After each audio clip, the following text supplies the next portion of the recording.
Okay. Cool, cool.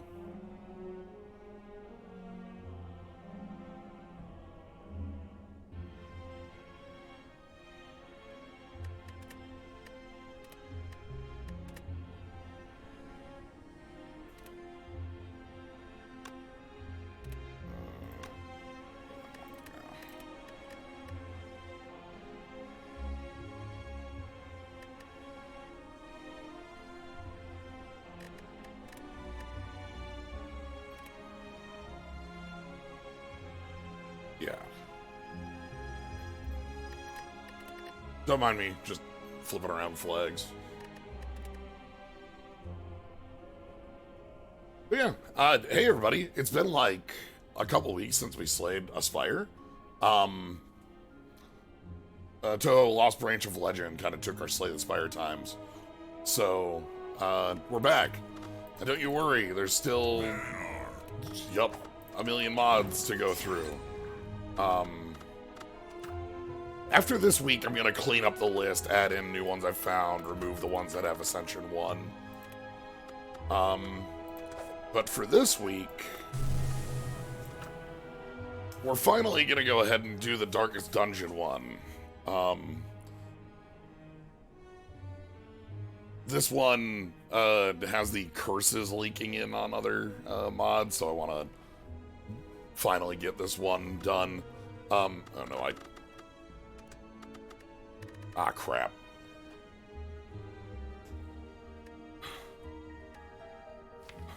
Okay. Okay.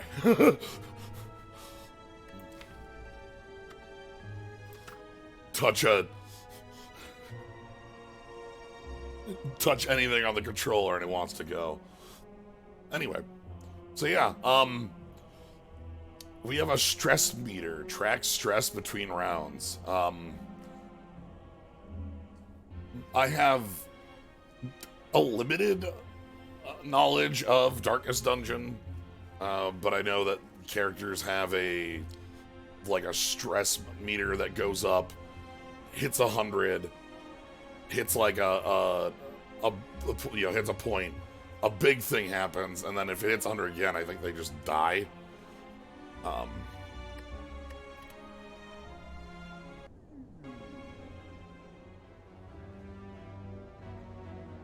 So anyway,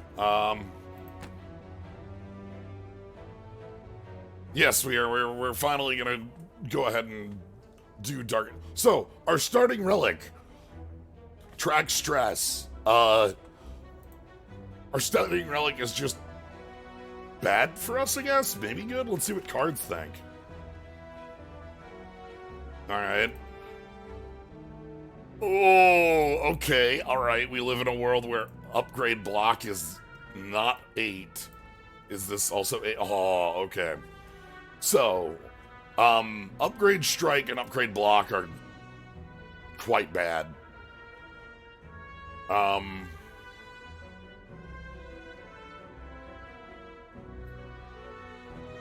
Deal 8 damage and lose 3 light. Light, at the start of turn, if light is 7 or greater, gain a dex. If it's negative 7 or less, gain a strength and a vuln. Okay.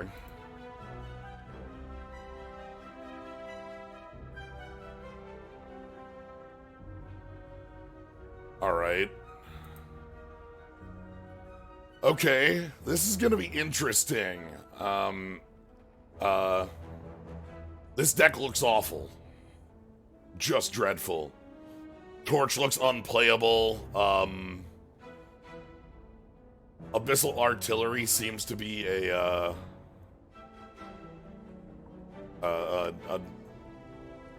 slightly bigger strike that has a downside, and our strikes and defense don't upgrade. However, I think that's the point, because, like, Darkest Dungeon... Yeah, everything being terrible sounds on brand for Darkest Dungeon. Right. So... not surprising. We can't do the bottom one. That's illegal. 250 gold, or we could take... looks like 2 elite is kind of our best bet no matter what we have here, because I can't do both of these. The bottom one would be funny, but it's against the rule.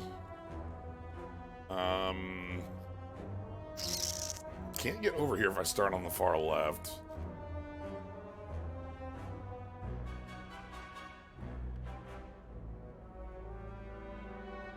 Go up this line. And then decide if we're ready to take a big one on or not. Take the damage and gain the money.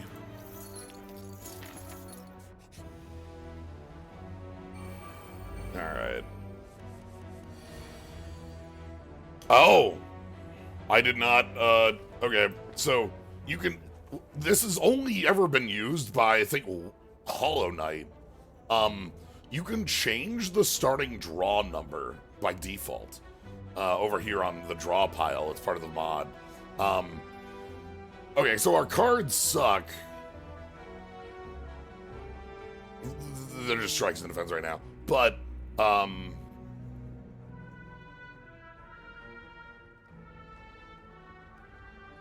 we draw 6 of them. Alright.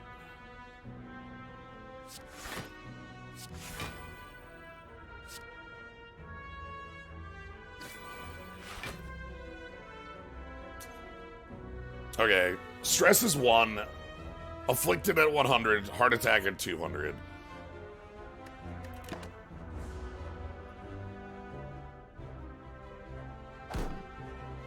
Okay. Oh. We have taken 4 damage and thus our stress has gone up. Okay.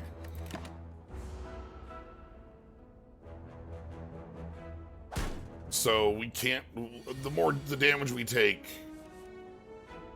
Hey Bernard, thank you very much for the sub. I'm wondering if they're gonna use voice lines specifically from, like, because the voice lines are ones I like, you know, have heard.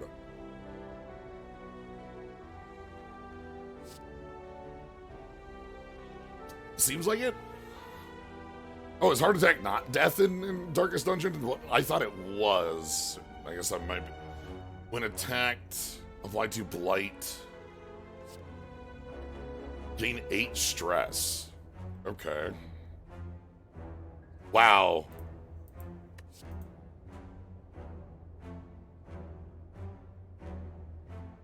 Apply 3 bleed to yourself, lose 5 life, and draw 1 more card per turn. It sets you to 0 HP, and then you... Okay, so it doesn't kill you, it kills you. Different. Is this anything? God, this sucks because we have to take the damage to get this to work. Alright.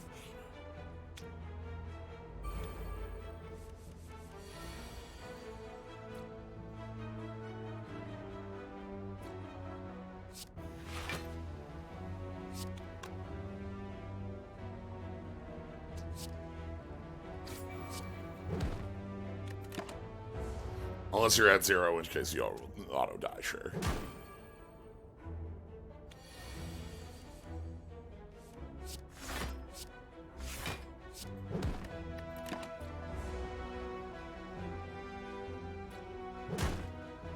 Alright.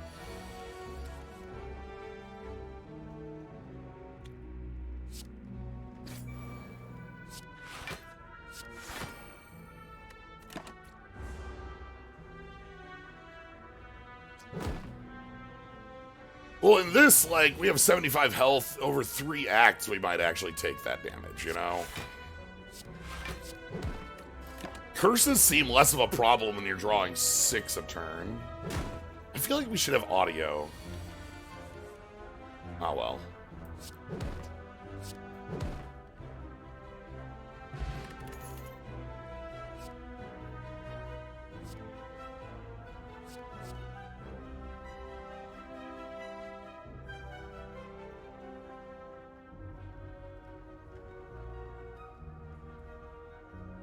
Okay. Okay, so stress is removable.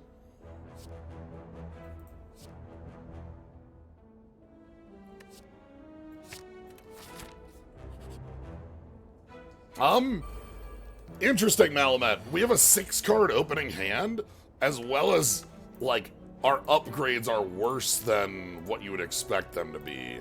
And cards just seem to be below what I expect out of power. But again, I think that's the point. We have a stress meter.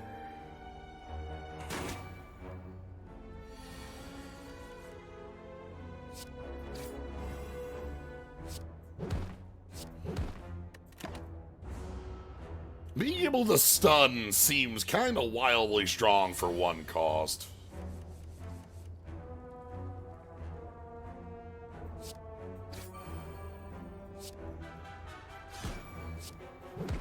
Let's get out of this fight.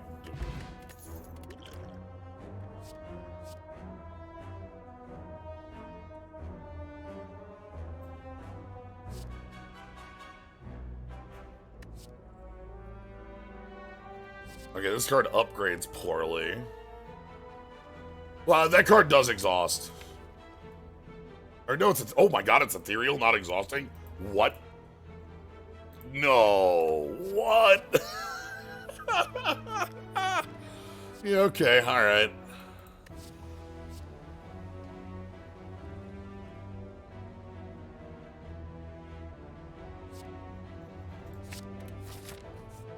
Alright, so we get a lot of money. I'll take him to Relic. We're about to leave. Sweet. We're about to be able to remove the curse, so... Hey, Morshu.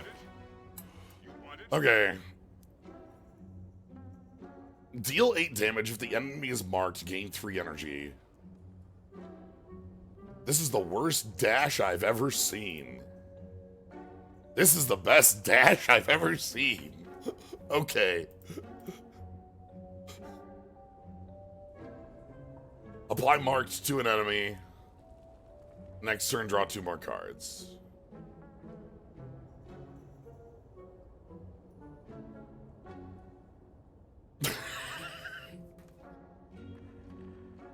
Oh no. I can farm infinite cash? You want it? This literally gives me infinite money.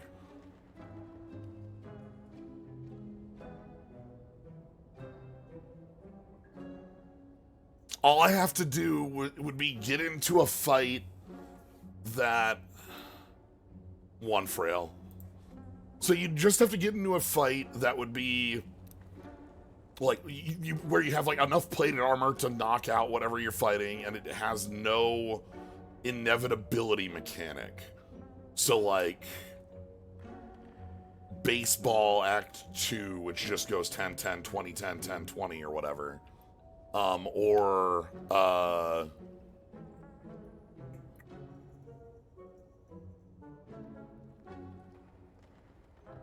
not gonna do that, but...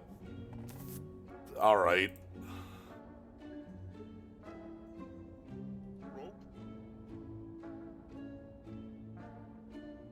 Captain's Wheel. I really... Rampart upgraded seems ridiculous. But infinite money. You're right. That's actually a good argument. Infinite money.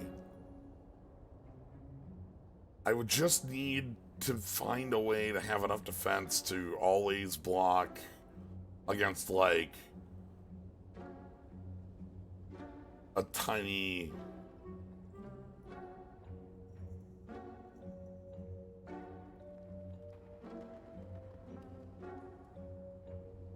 I would need plated armor. I'd need, like, a potion of plated armor. No. If I get it, I have to get all the money. No. If I buy it, we're not using it to get some money. We're using it to get all the... It's either an infinite or I'm not purchasing it. That's the setup.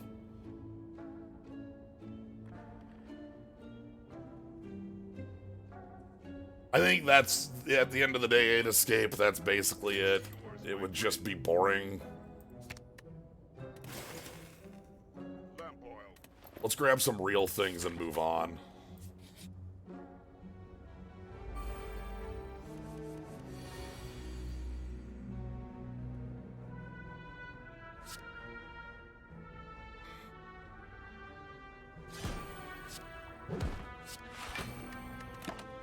Okay, so we get 3 block for free.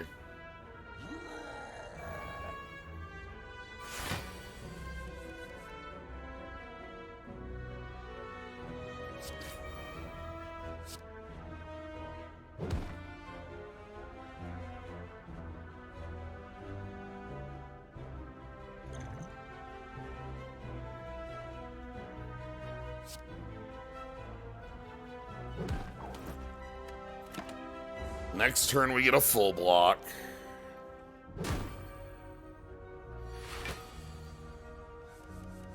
And we draw the stunning blow.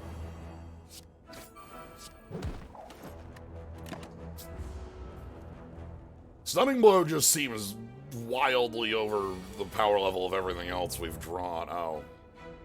I suppose,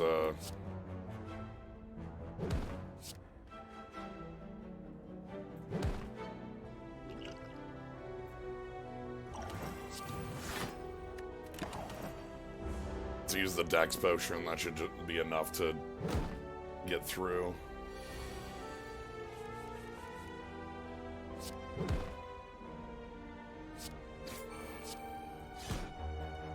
Okay, because we killed with the damage, we don't gain the stress.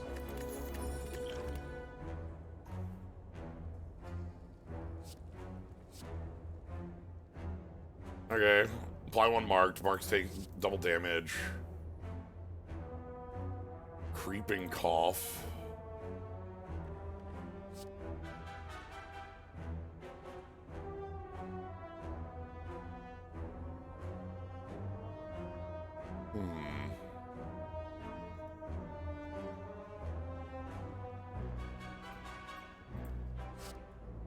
This is like Vuln, but like big Vuln.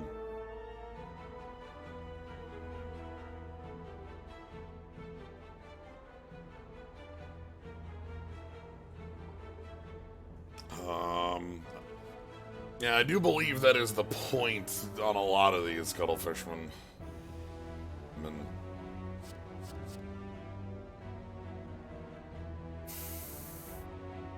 there are a couple cards we've seen that are kind of like silly powerful, and then we have like under the rate power. You know, like, you know, it's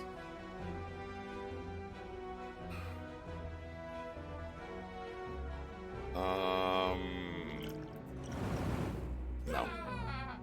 No.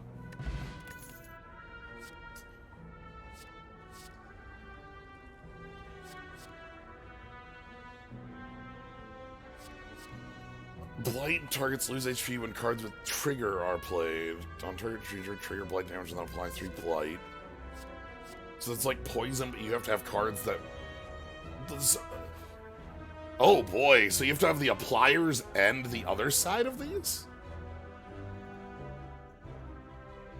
Huh, so this card does nothing. This card is completely dead without this card. And this card does nothing on the first application. Okay. Ooh, this is cute. Usually you see the behind on them. That's cute. Alright,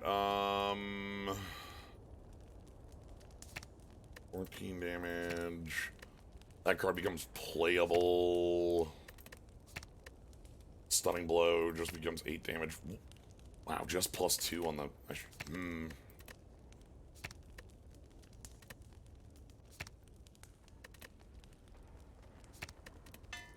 I guess Blind Fire? None of these are really big upgrades. Start your 4th turn, mark all enemies. Sure.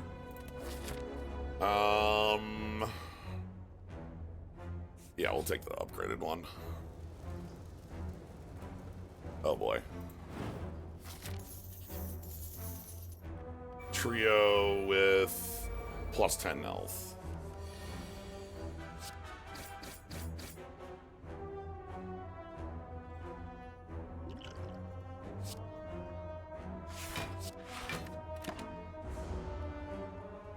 This might go poorly. We have a full block on turn 3.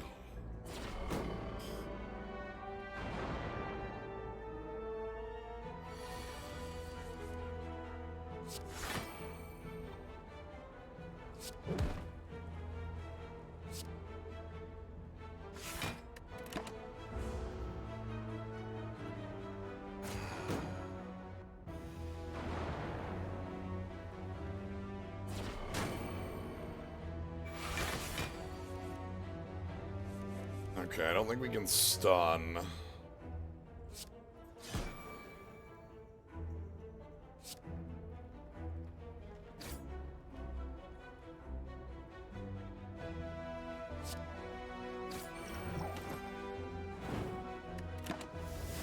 We should be okay. Once one of these is dealt with, the fight becomes a little... Okay, negate those.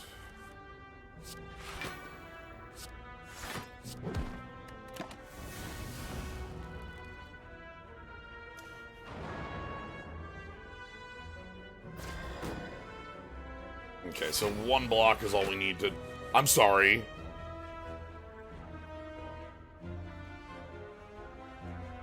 Is that just every turn?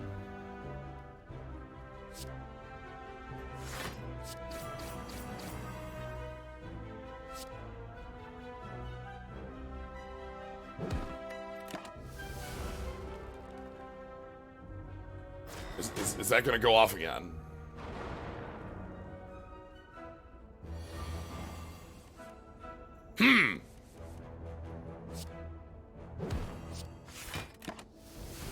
Okay, then.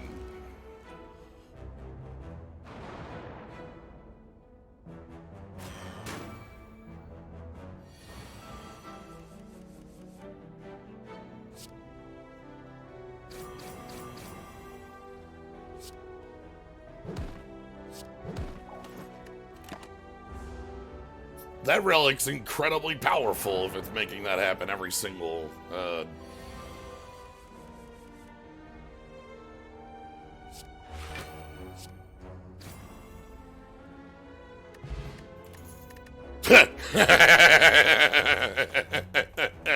Alright.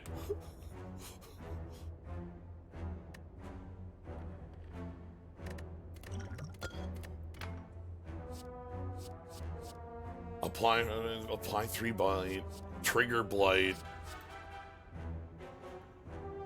3 armor, 3 plated armor, and 3 thorns. I don't...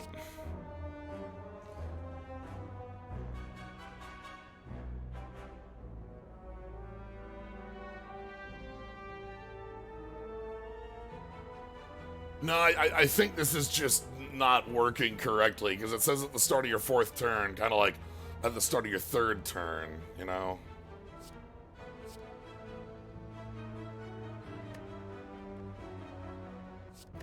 Who am I fighting? Hexaghost.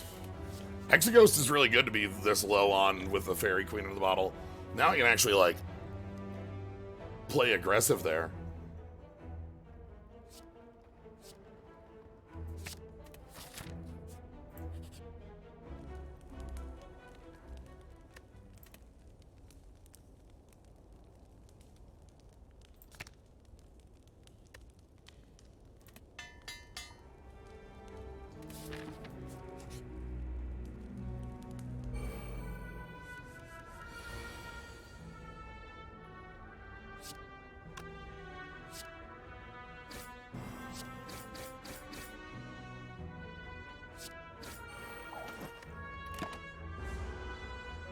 I kind of want to get my deck low on size just to be able to continuously play that card that gives me...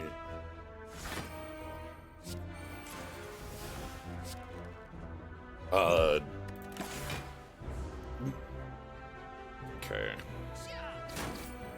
That continuously lets me stun, so... Especially because I draw this many cards, like...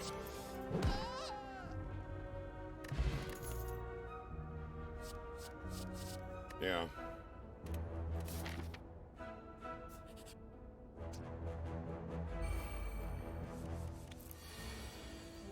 Alright, Lurk, Defender...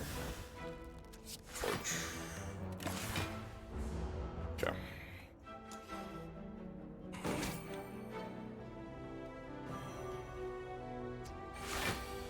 Ten incoming.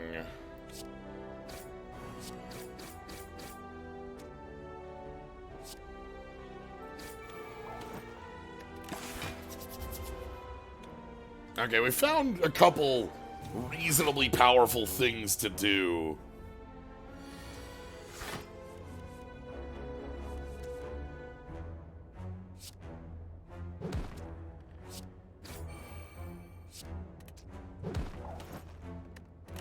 Alright, and then from here, you know, having the kunai is also nice. From here, we get Mark for the rest of the fight, so...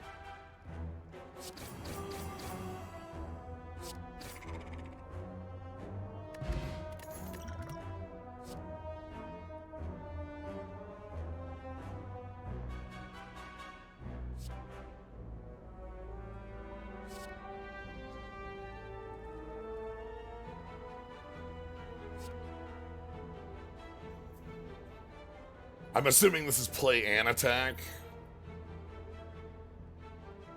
That's a lot of free block. Defensive offense is always a... Alright, so we're not going to heal up because it's Hexaghost. We want to stay low health. We have the Fairy Queen in the bottle as a, you know, ace in the hole, as it were. Yeah, let's get Crusader to 4.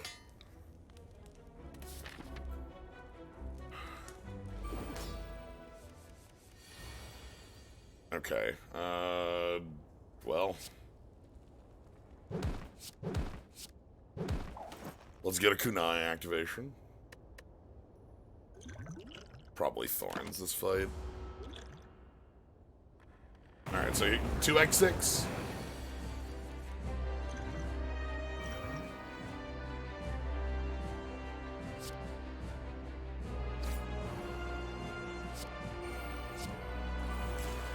Okay.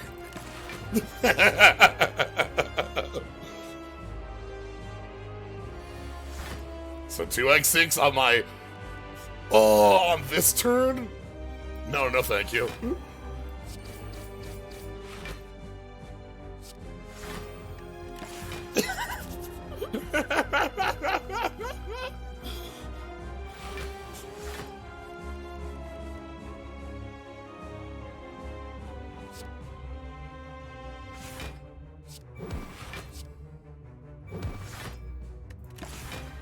Okay, fine, you can take your second turn. Also... Okay, we found some wildly strong things to do within this class.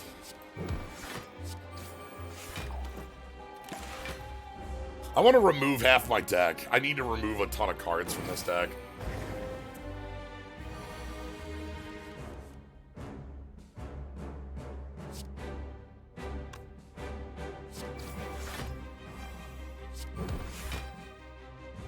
How does Darkest Dungeon apply its stunning?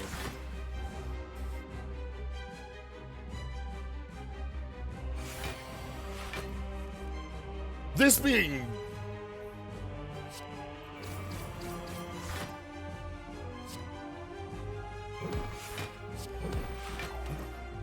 This being broken, like, not in the unbalanced, but in the it is not working as intended, like it states. Ah. Shoot, bandage, and pillage, the dancing steps of war. Injury and despondence set the stage for heroism or cowardice. If you recover from stun, you get 50% stun resist next. Okay, sure, that makes sense.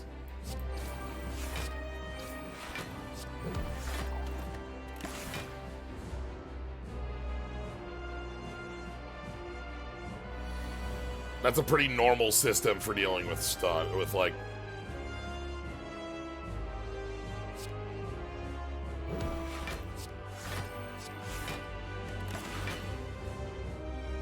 Alright, die to Thorns.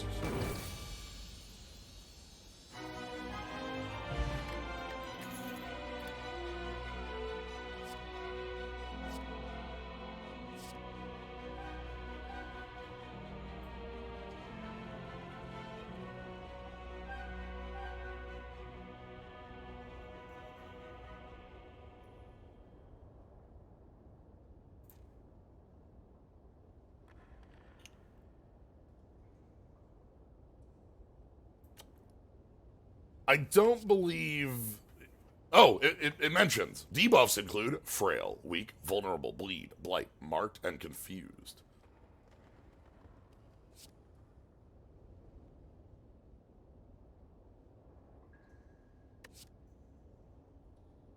But they aren't... So light and stress are not debuffs for consideration of this card. Anyway, we're gonna take Pot of Greed.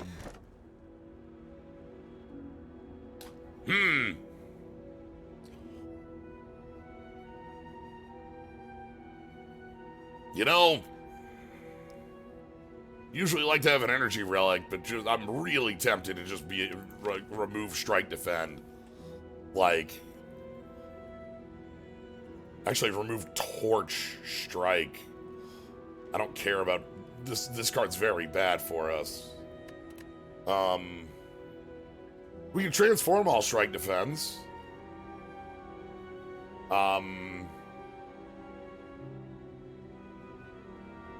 That would get us a ton of random cards. Don't know if that's a better. Because the idea is I want the deck to be small enough that I'm drawing like Crusader and Stunning Blow and such. Like on the turns where they're important. Torch and Strike.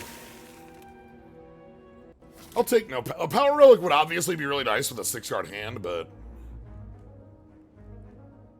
I would assume they counter strikes in defense. A lot of mods do change their names, but they're still Strike Defend. Wow, that's a lot of fire. Alright, we got enough money for more shoe again. Alright, trio.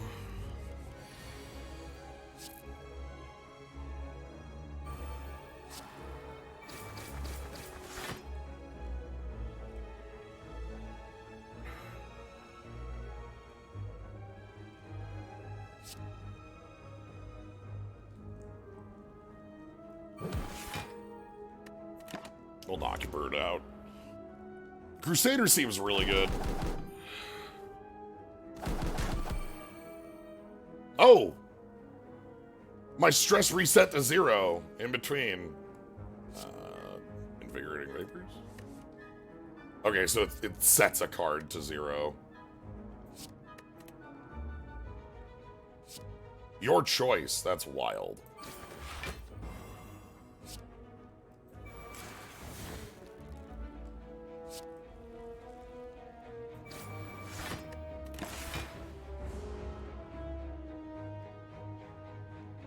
Okay, so I can spend stress more. Oh my, oh, rip.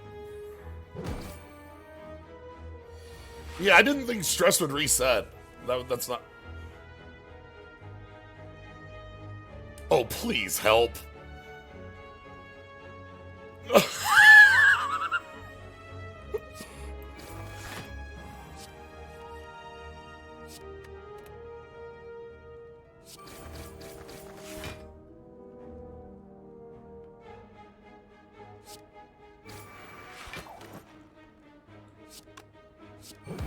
I don't want to remove Rake.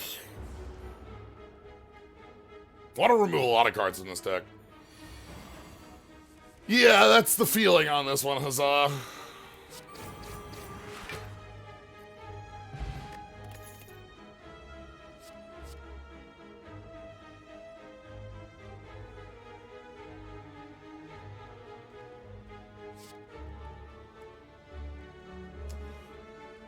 Deal 1 damage, apply 5 bleed to the target. Bleed is poison. It's just poison. They named poison bleed.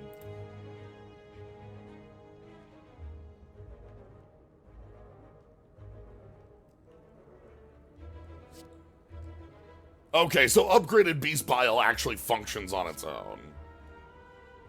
I'll take point blank shot. Alright, let's go ahead and see what's up, Morshu. You want it? Trigger Blight twice on target. Apotheosis, Ice Cream. Oh, you know, just stun.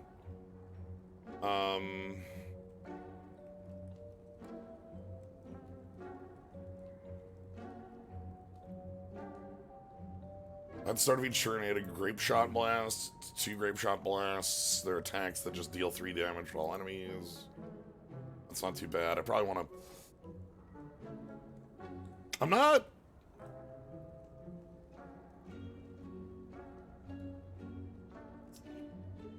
I don't know if how much I care about ice cream.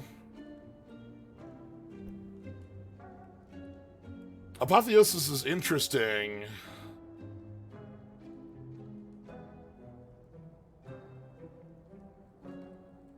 You want it? Yeah, we want Grape Shot Blast here. I don't think I care about ice cream.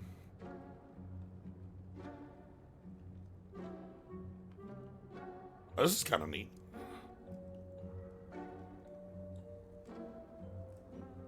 Let's remove a provision. Let's buy the Highwayman.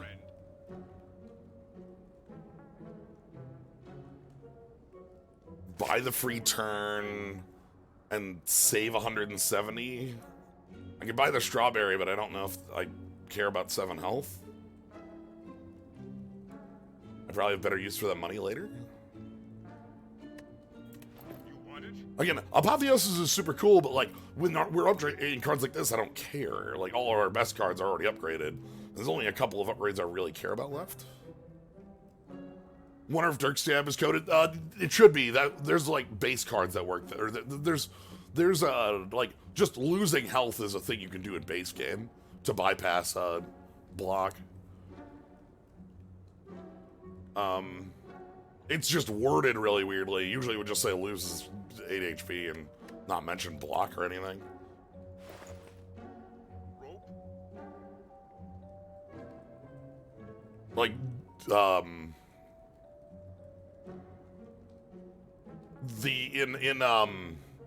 in the Watcher, the Mark card just does that.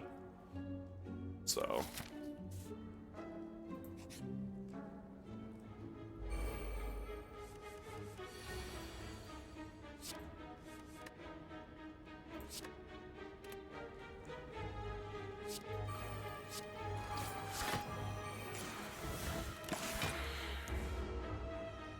Okay, having a lot of powers in this deck also seems nice, because those, like, get out of here really quick.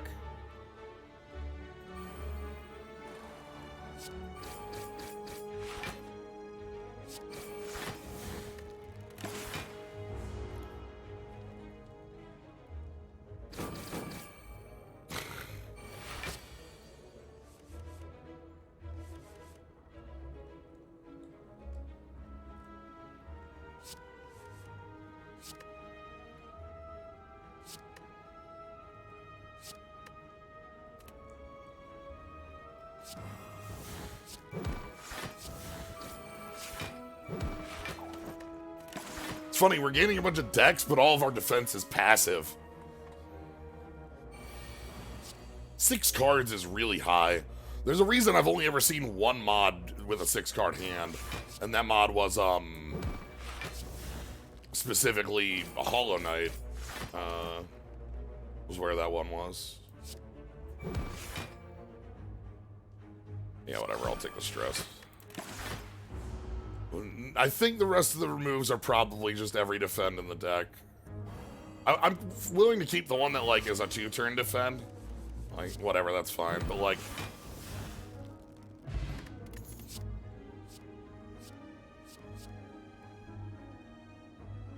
Kick to the face plus.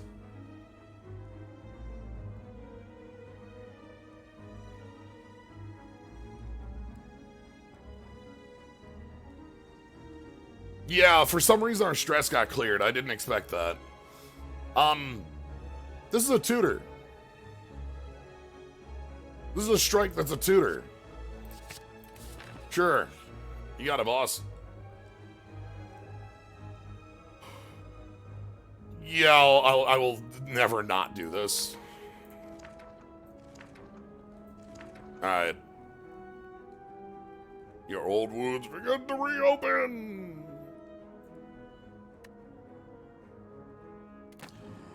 Okay.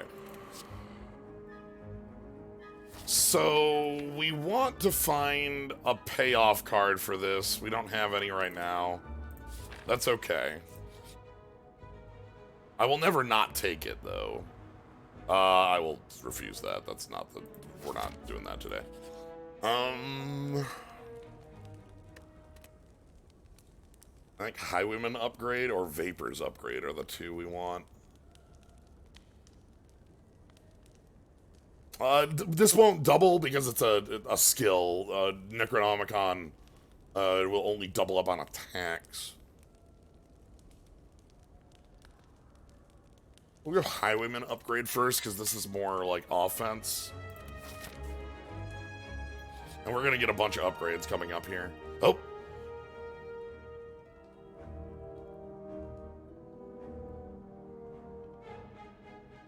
You see we have a time lock. See, that was a demo. You don't see we have a time lock. All right. So here's you know, we have a time lock. Wow, that's really powerful. Except for, you know, it exhausts on use. But what if? What if our time lock didn't exhaust?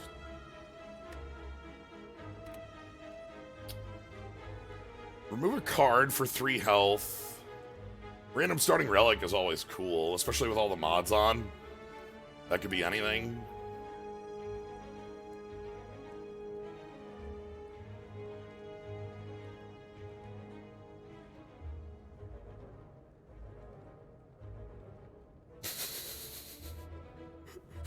At the start of combat, inscribe 1 valor.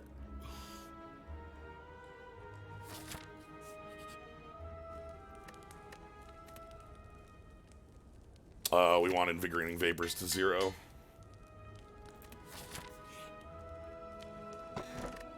Let's go ahead and get our... That's not a nothing. A valor rune, doesn't that have like a floating effect for when it's sitting there? Or is it just a nothing? Maybe that isn't. Maybe I'm thinking, no, maybe I'm thinking of, the Ashbringer that gave us runes. This might be a nothing. That's funny to them. Yeah, I'm not thinking of runes, I'm thinking of runes. You know what, I'm just gonna... Let's get these done. I don't have an upgrade I care about there. Book. Yeah, okay, runes just sit here. That's funny.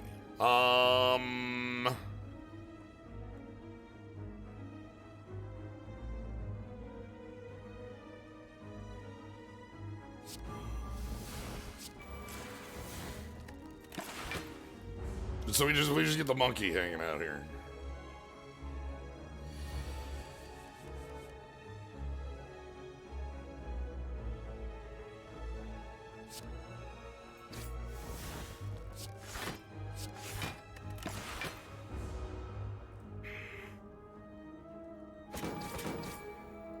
All right.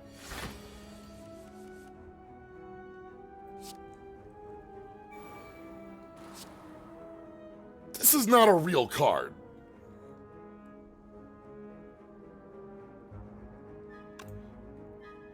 Like, this is... If I were to design one of the most imbalanced cards I could think of in the game, Slay the Spire. This would be pretty close. Like, 0 cost, card draw that reduces card costs so that you can keep playing on a 0.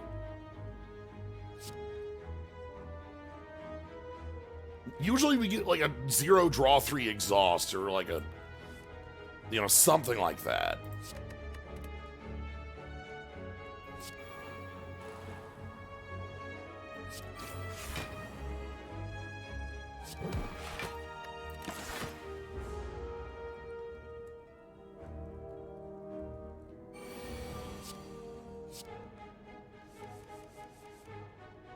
So now we get 2 free attacks every turn, which is 8 armor. Oh, also our opponent's marked forever because this is broken. Not in the overpowered sense. It is broken in the overpowered sense. But it says 4th turn, but it actually means 4th and 5th and 6th and 7th and 8th. And marked is a status that just says you take double damage from the next attack. So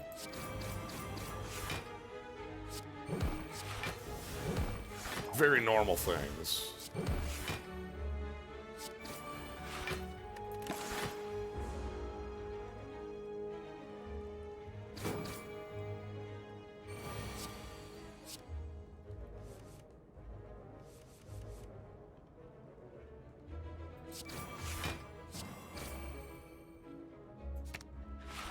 Yeah, what if I just tutor that, huh?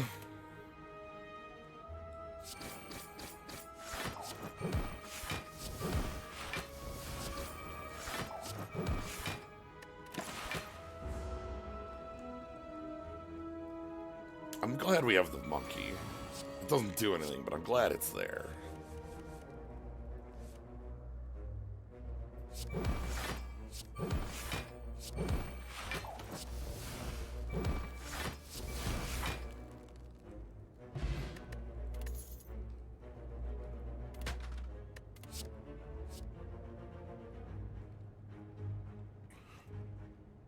Weird reconstruction. Apply 3 bleed to yourself.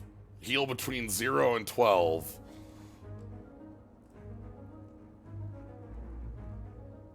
Does this do anything?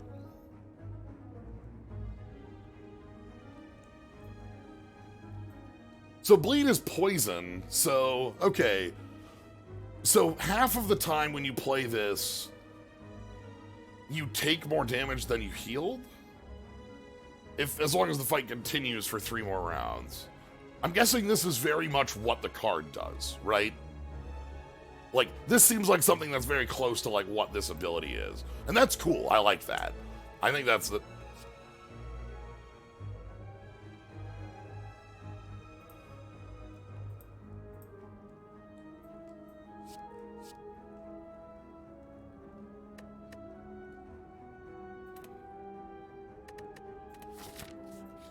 Alright. Let's keep moving.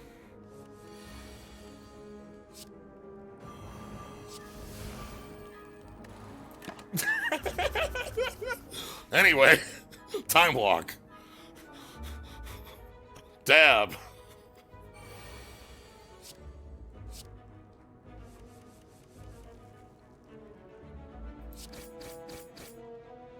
Thanks, Boot. Thanks, Boot. Thanks, Boot.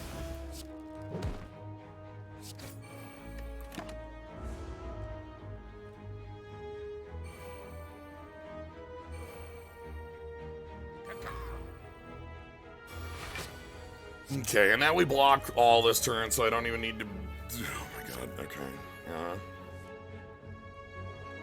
Sure, stunning a look and go 0.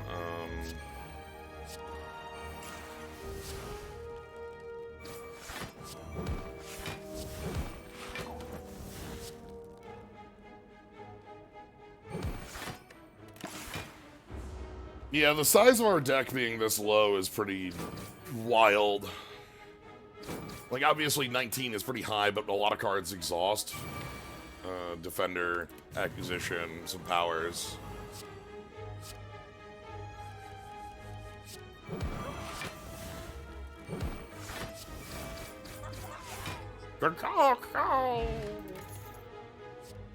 Heal yourself and all enemies for 5. This card doesn't exhaust. Boy howdy, we are hitting all the classics in this one, aren't we?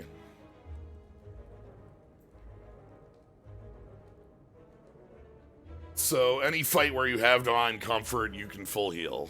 Yeah.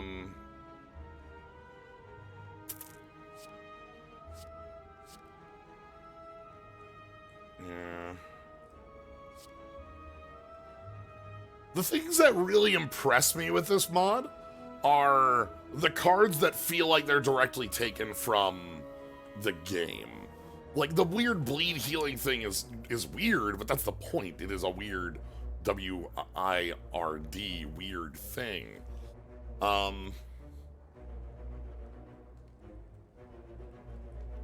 don't think I care about any of those. I could take the defender again, but like... Sure, this card itself removes. Hey, buddies.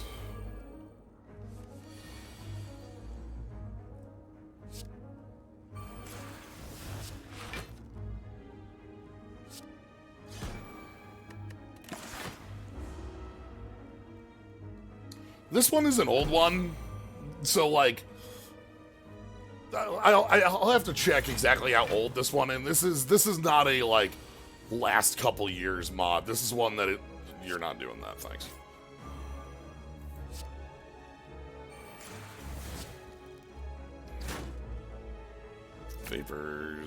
Vapors.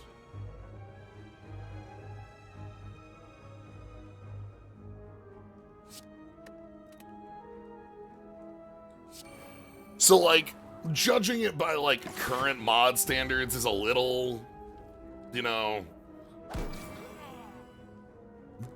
That's not what it is.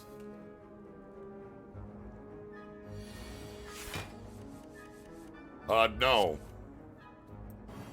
Categorically refuse that one.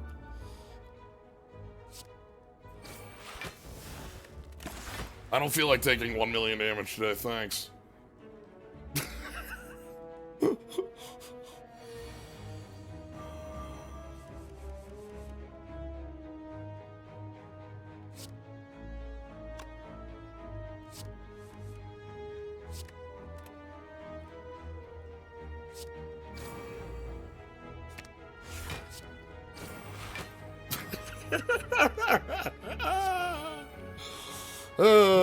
Love to stun.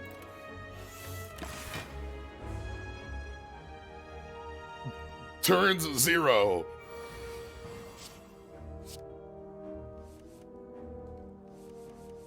Oh. Okay, so 2 years ago on it.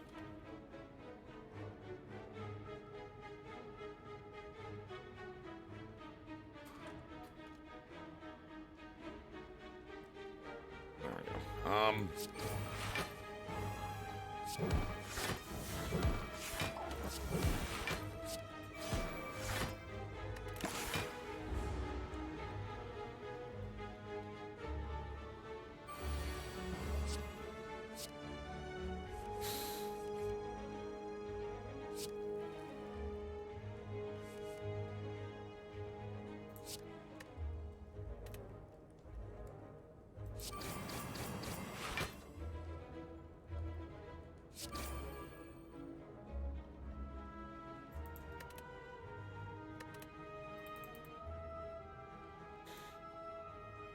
It's a soft lock, isn't it? Choose 99.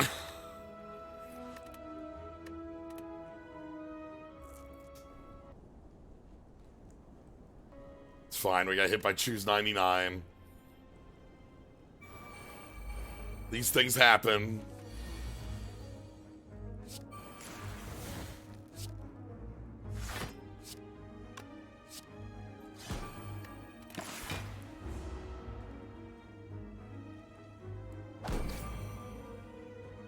Okay. Ty, thank you for the raid. Hello, everybody. We're playing, not the greatest mod in the world, but it's been interesting nonetheless. This is a Darkest Dungeon Slay the Spire mod. It's been wildly out of power. For instance, our base cards are like just kind of very low impact. our blocks don't upgrade the same as usual, but we also can just infinite stun enemies forever. And also, let me show off the most wild card in existence. Here we are. Invigorating Vapors. This is far and away. I've played like 100 of these mods. And yes, Googly Eyes is the greatest mod. This is, if I were trying to design a card that was broken, this would be it. I don't know if I could do better without just being like, you know, without being more than this. I don't think I could Better Pot of Greed. I could not, without making it like, look like Emrakul on zero text, I could not make this more broken. You know? Like, then it would just look like a zero mana Cruel ultimate. Anyway, this card's wild. Hello. I just popped in and I'm immediately under the impression of, wait, they made the Darkest Dungeon mod really, really powerful? No, it is wildly swingy. Let me go ahead and pull this. Okay. For instance, here's our starting block. Here's our starting strike. Oh, it's a worse block. And I see. And I removed the card from our starting deck, but it was 1, gain 3 block and plus 3 light. But it also has a I don't know. If the enemy intended to attack, apply stun for 1. Okay. Also, this is ethereal, not exhaust. You know, Yeah. just normal things. So why in the world wouldn't you play it? Even if they don't intend to attack, just keep it in your rotation. Yeah, we're currently on fight 2 of this fight because we soft locked with Pick to the Face. Demonic Tutor. If you play this with an empty deck, you can't pick any cards, so you soft lock. Oh, weird. Yeah, you know how it be. That's just. I'm pretty sure that doesn't happen in regular side of the Spire, so that's a weird oversight with There- this particular version. Yeah. I want Highwayman. Highwayman, our buddy on the left here, adds 2 Grape Shot Blasts, which are 0, deal 3 damage.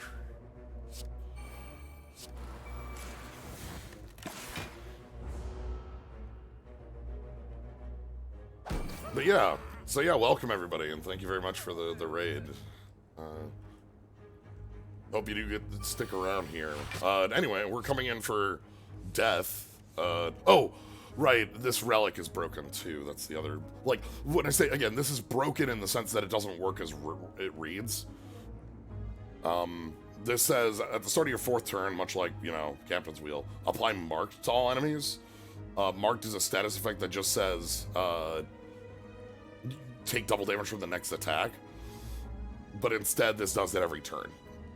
4, 5, 6, 7, 8, and etc. Anyway, we're about to die, so let's not.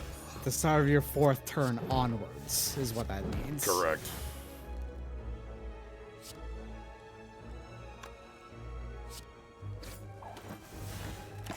So this is a mod with a lot of really good cards and a lot of really bad cards, which means it's mid-patch Darkest Dungeon. Mid-updates. Yeah. Where they haven't gotten to nerfing everything yet.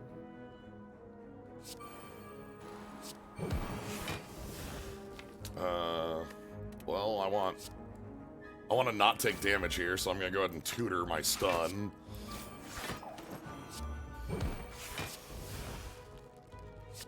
By the way, this cost reduction is permanent for the fight. What the hell? I couldn't make this card more broken. Like, There was a time in Darkest Dungeon's history where it didn't have the stress mechanic, and you know what? I think it was better for it. I'm not. The stress bit in here is weird because it resets after acts. Oh, weird. That is weird. That wouldn't you think that it wouldn't No, do that? I'm not terribly familiar with Darkest Dungeon, but that's exactly what I didn't expect it to do. Like, to remove stress in Darkest Dungeon, you have to like pay out the nose for it.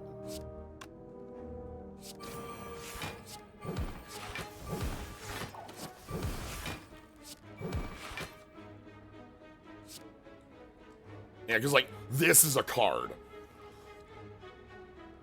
So I figured, like, oh, this is like a terrible, like, okay, you get barely a better strike, but you gain 8 stress, and that's what it looked like we had for baselines on cards for a while, until we started seeing, like...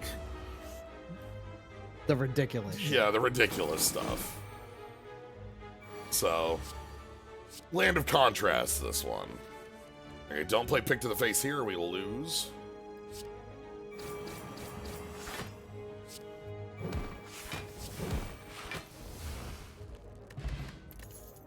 Sure. Yeah, like, this is the kind of card or like... Oh! Is it time to pick up the Infinite Money Machine? Gain 3 frail at the end of each turn. Add 1 antique to your... Gain... Oh. The yeah, Infinite Money Infinite Machine. Money, isn't This it? is just the Infinite Money Machine. If you can just block every turn on a fight that doesn't have a scale. inevitability mechanic, which there are actually a lot inside the Spire, you just gain infinite money, huh? That is indeed what this card will do. Do I want to invoke the Infinite Money Machine? You want for this run to take 5 hours? Not really. At this stage, what fight would we want? Like, what fight would we be hunting for that would be an Infinite Money Machine?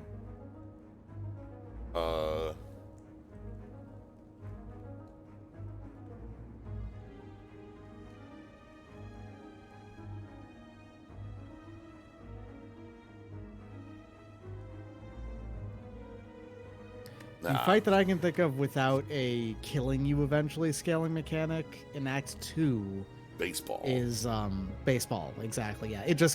It infinitely scales up how much block it has, but not how much damage it does. And that we can deal with just by being offensive as it is scaling block.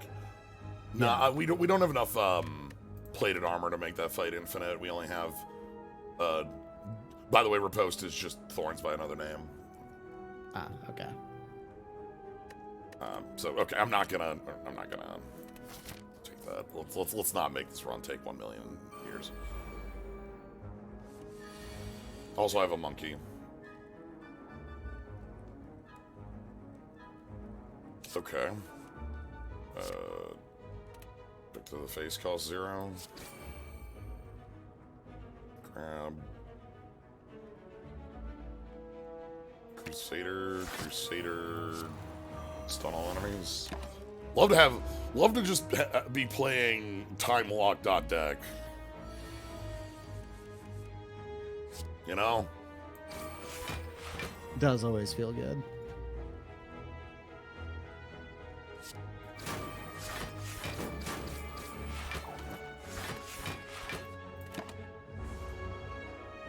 And just still my turn.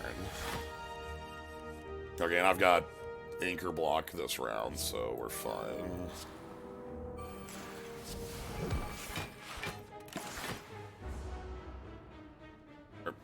From Darkest Dungeon, the lower your light meter was, the better rewards you got. Is that a thing at all in this? So the way light works is at high light you get +1 dex per turn. At low light you get +1 strength and vuln per turn.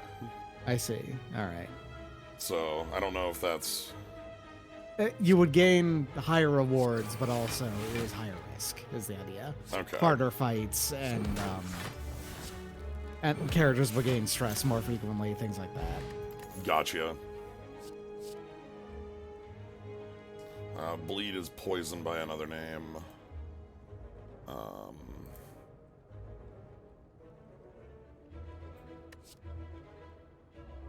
Wait, you add the thrown daggers, as in the daggers were already thrown? Come on.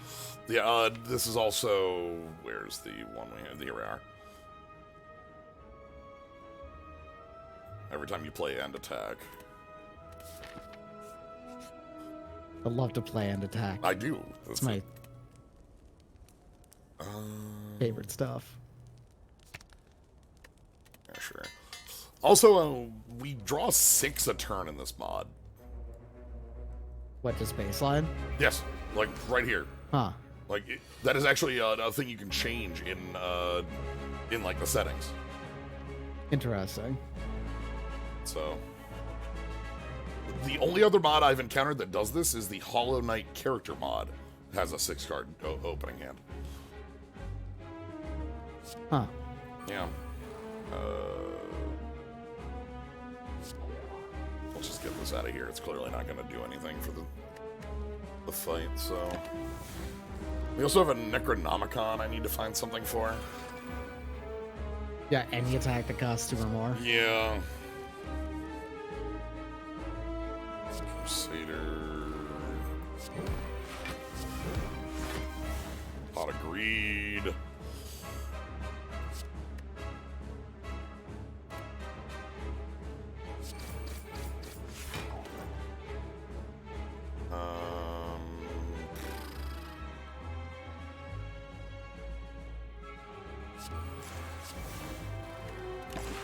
Alright, let's just get infinite,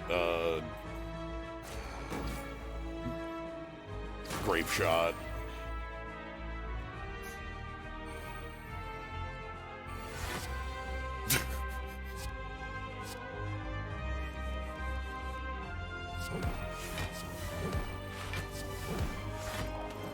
Okay, again, cannot play pick to the face or will block the fight. Kinda sad.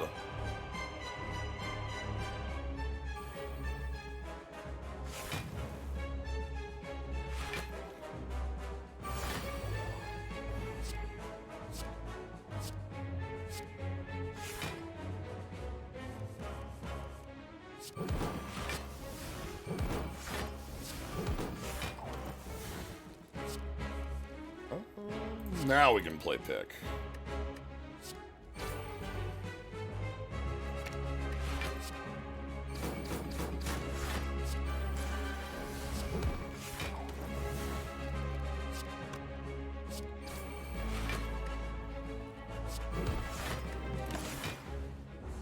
One thing I do wish that this mod had, again, I'm not terribly familiar with Darkest Dungeon, but I am familiar with the voice lines that it has as things that are ongoing, and that just feels missing here when we don't have our you know, our voice telling us our quotes here. Yeah.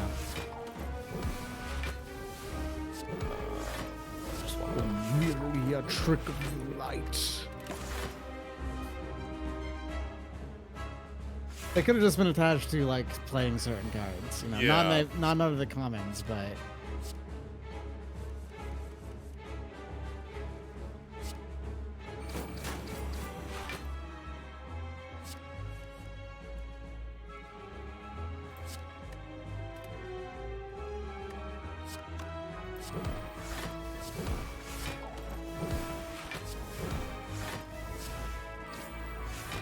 remind yourself that overconfidence is a slow and insidious killer.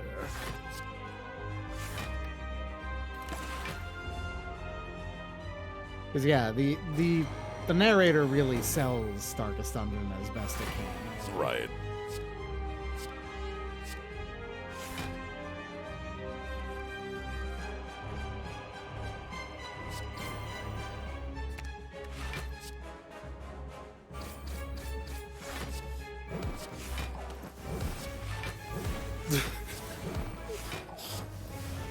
I am trying to deal damage here.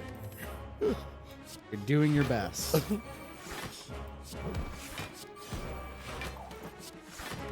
We're at the point where we have 11 decks because we have kunai. Huh. So all these grape shot blasts are oh, I've got enough light now that I'm under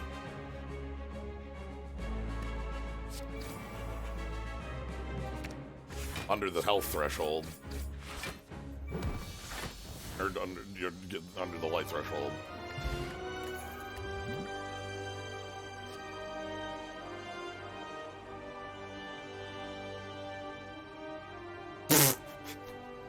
Okay, so just better whirlwind. Like, you know, whirlwinds. What?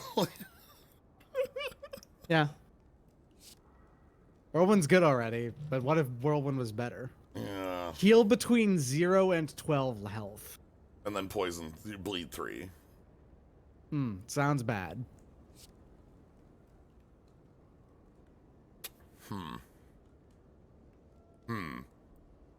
You attack a lot. 0, huh? Damage up and 0? Huh. Sure. That sounds fun. Well. Who needs to rest? You don't actually have, you don't really actually have, energy problems. No, we had a choice of buying an ice cream and passed it up because, like, what are we doing with it, you know? Like, Yeah, you're playing your entire hand and you're reducing its cost to 0. alright, looks like 2 is the best I've got. Can I get 5 question mark places? I can.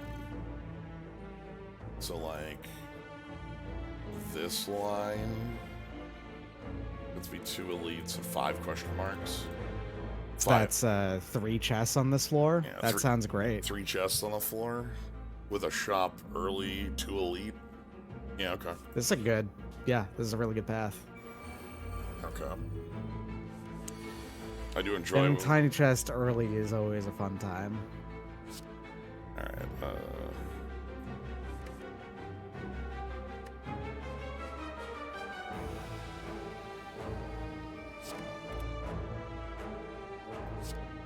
I love when end of ton occurs and all of my attacks no longer deal 3 bleed.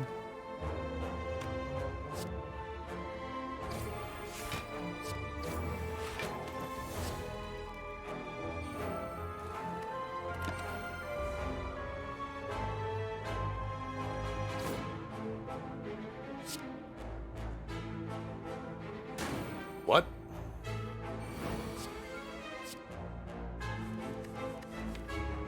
Oh, that's the difference between bleed and poison, I guess. Their turn. Oh.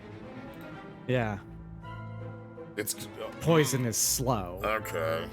But because poison normally applies at the start of their turn. Yes. That's how they make it different. So it's constrict. Maybe Riposte works like the bronze scales off of the other guy instead of like Thorns do. So it's every time you get attacked and not number of hits. Constrict is end of turn so that you can block it when it's applied to you. Yeah. Also, Constrict doesn't count down.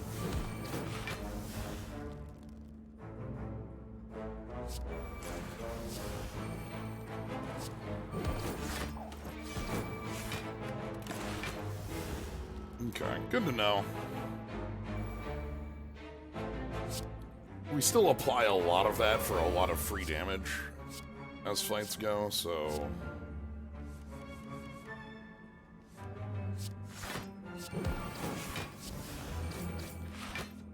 Okay.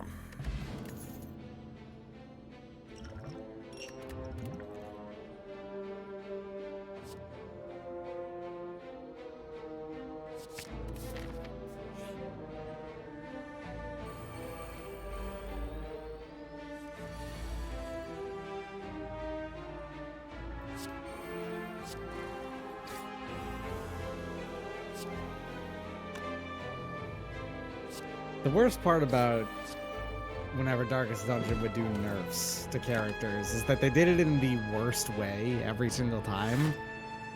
The most emblematic one of this, I feel like, is Jester. Jester was really fun because Jester would slide, like, it would wiggle in your formation a lot. And the idea is you wanted to get your Jester to the front after doing a whole bunch of other stuff. And then it would use Grand Finale or whatever it's called, which would be a very powerful attack to everything. You had to set it up really well. And the thing is that it was quite good. It was both fun and good to use. So what they did is that they just made it so that Grand Finale, or whatever it was called, just had a limited number of uses. So you couldn't rely on it ever. It was not a plan anymore. It was just something that the Jester got to do like twice. Oh. And then the Jester was suddenly bad in your team. So like the way of balancing where you just kind of cut everything down until all the plans are... Yeah, they became... The thing is that the number one most valuable thing to do in Darkest Dungeon was always the most once per battle. Okay, yeah, was to go for the most consistent thing you could do. That was still the most powerful. And every single time, they made that consistent option worse. Okay.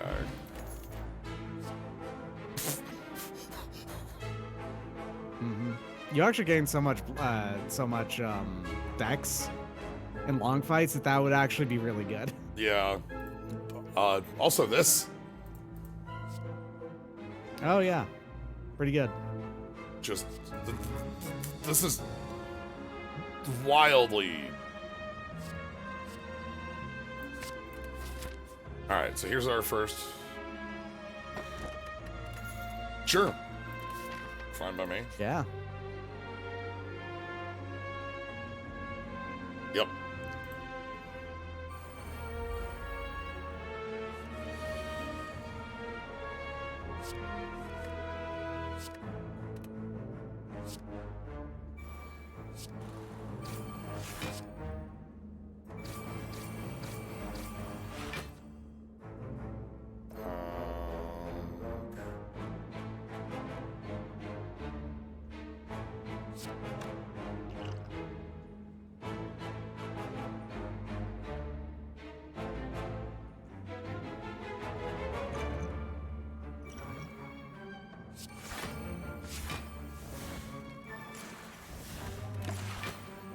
Cool.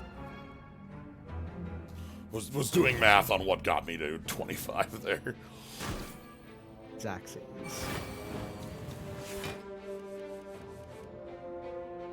Nah, I'm good.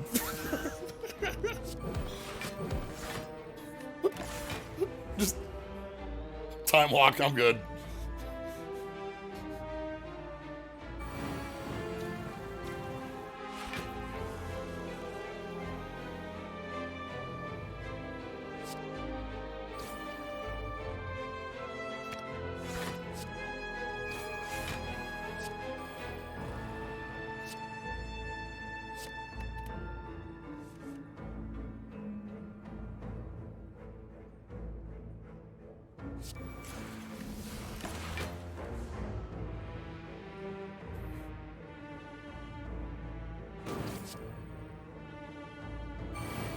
I have 2 grape shots.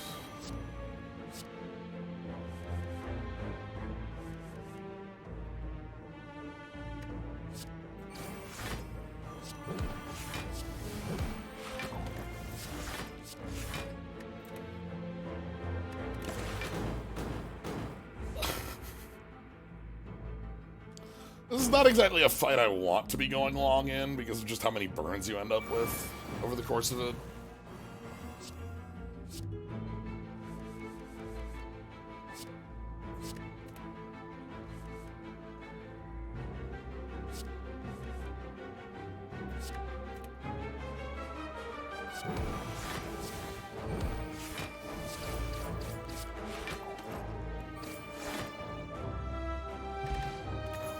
Okay, sure.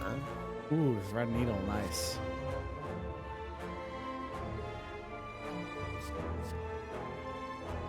It says the word heal on it and doesn't actually do that. Like, it doesn't heal. It does -8 strength +5 light.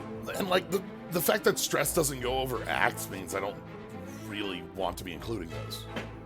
Yeah. Like, I don't like. So right now, over the course of 3 acts, I probably would be at about 100 stress, and that's because I played Rake like 5 times. All right, hold on. Do I have to? No, I have 3 question marks. I can take the shot. What are you? I have a feeling that the strike dummy there doesn't even work. Because you don't have strikes, you have shovels.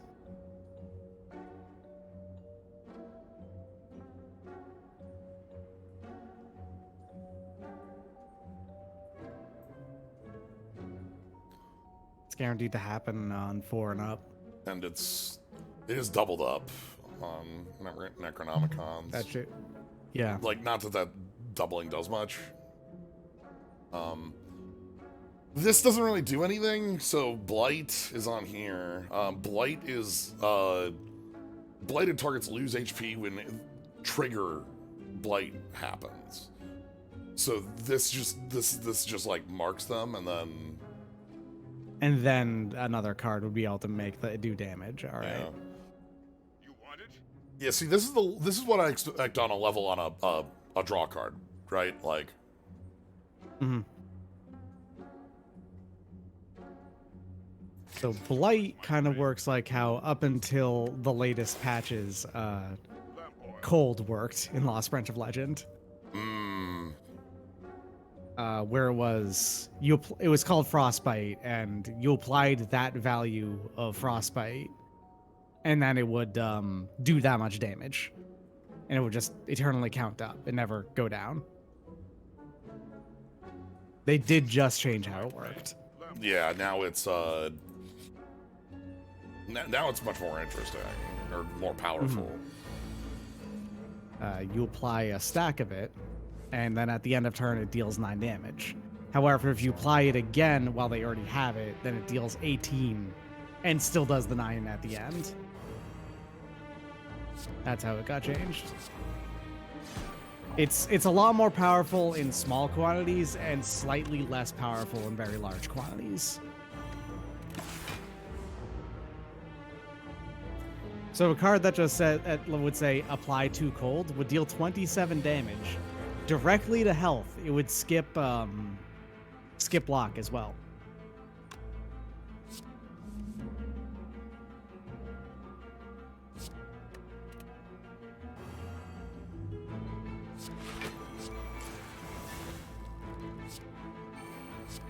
Alright, let's get some Highwaymen going. So this card on the first 3 turns doesn't do anything because, you know, we need an enemy to be marked. Yeah. But once we hit the bandana, then it's 3 and it gives us 2 strength and 2, you know. 4 if it's upgraded. Yeah, if it. Sorry, if it's not upgraded, I mean, is what I mean to say. Like if. Yeah, if we. I never want to upgrade the card. Oh, actually, Mark gets consumed, so. Oh, okay. So it actually wouldn't give you the strength on the second hit. Never mind. Yeah. You get the more damage at least. Alright, open vein. What's in the deck? I don't really care about that.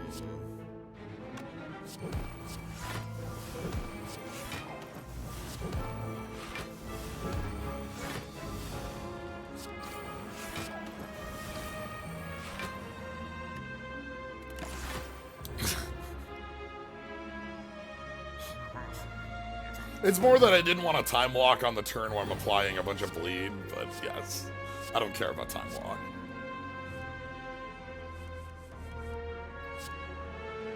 Hey, if you can win the turn that you're about to, like, you know, do stuff, and you could go grab time walk instead of the thing that wins the game, you grab the thing that wins the game.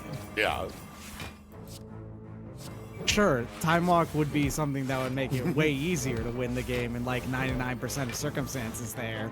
But if you can guarantee it. Yeah, if you can just win, well, you know. And that's why time walk is a mediocre card. I'm sorry, everybody. I need to apologize to the viewers that I lied. Time Walk is still like the second strongest card in all of Magic.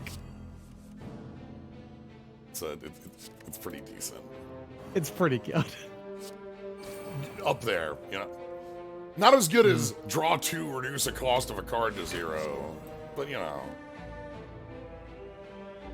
Yeah, in Magic that would be better than Ancestral Recall in a lot of circumstances. Yeah. Like most. Most? All? All, yeah.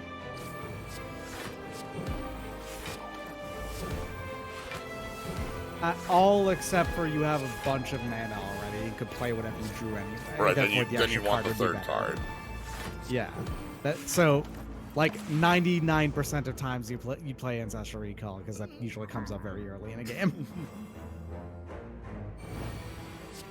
Oh, they're at a million bleed. Oh no, what'll I possibly do about 30 incoming?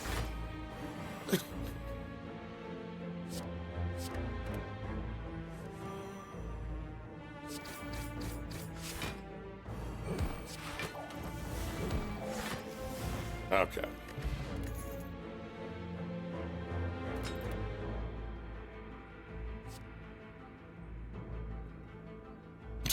Oh. Huh. That's a thing you can do, huh? So that's just deal double damage for the next 3 attacks? Correct. That's really strong. I will accept that card into my heart.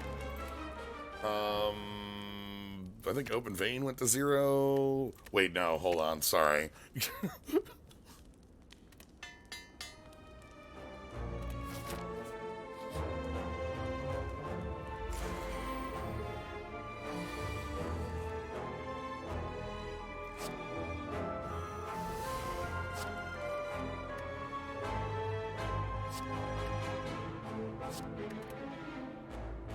The fact that that doesn't have to be a card that you drew. I know, it's any card.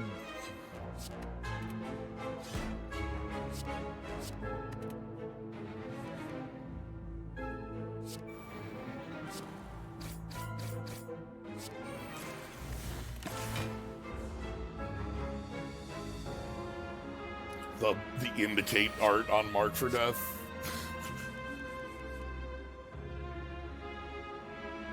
Okay, oh,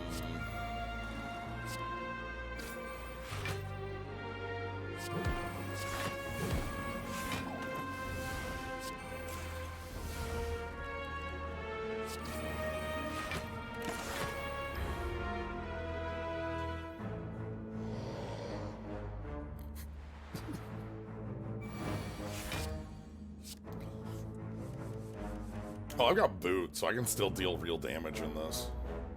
Oh, yeah. Yeah. You can deal minimum 5.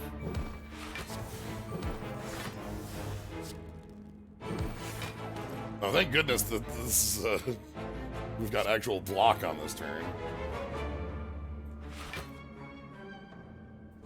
Alright, and then I'm just gonna mark. That doesn't go away, does it? No. Oh, no, sorry. It reduces by 1. But we also get a mark every turn, so... Get down! Very funny to me that that's not even the name of the Paladin's secret. That's just... Look. What everyone calls what it, everyone yeah. calls it. It's just... Its name is Get Down.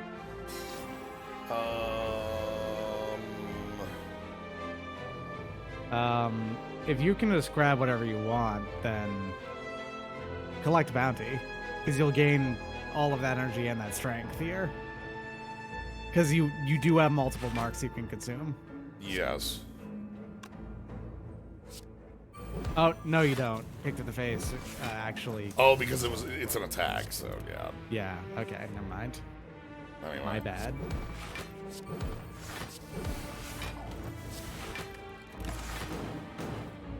Anyway. Look, there are just some Hearthstone callouts that are just stuck in my head for the rest of history. Everyone, get in here! Pile on! Yeah, look, can't be avoided. Elephants guide me. That's incredible. Wow. That wasn't even a card call out. That was just an emote.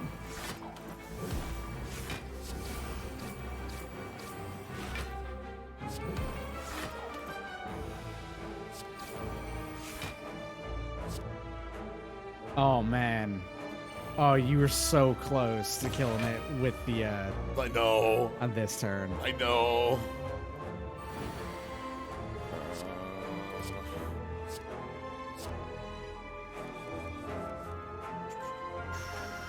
Yeah, there is a card called Pile On in the most recent magic set.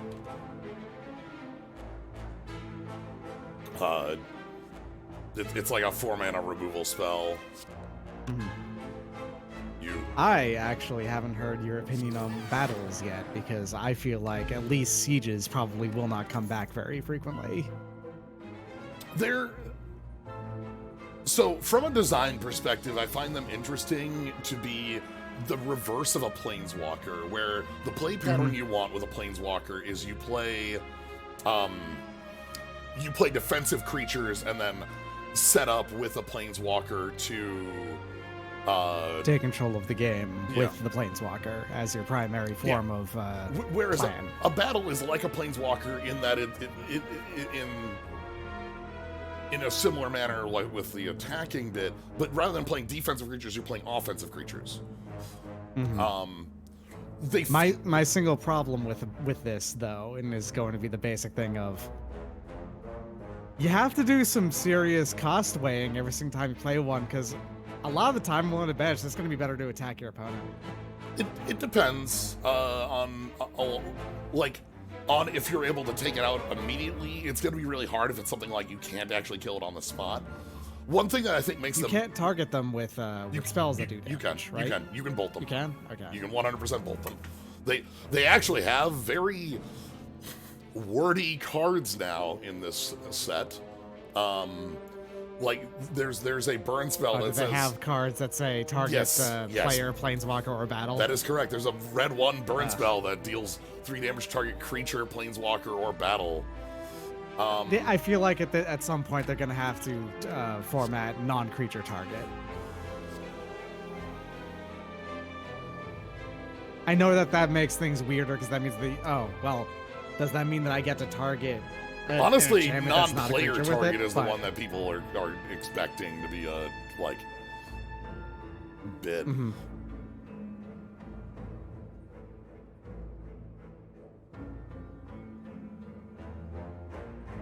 Why is the potion stretched? It's wide. It's wide. It's a wide potion. Never seen a wide potion before? It's pretty good. Okay, so we actually have anchor.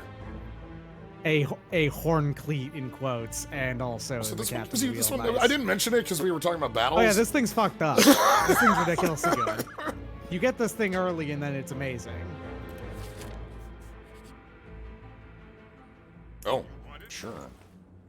Why not? You actually have. There's top. That would have been nice, but. Oh, okay. It's just a better buffer. This upgrades to cost 0, right? No, it's just better buffer. Okay. Shelled.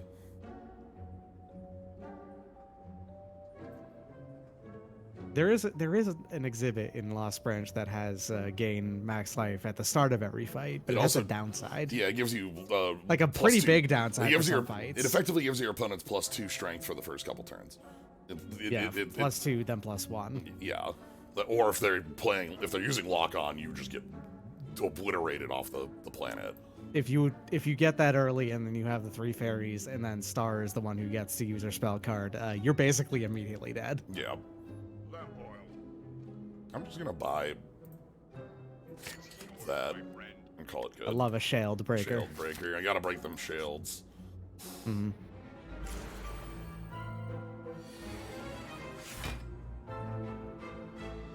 Okay.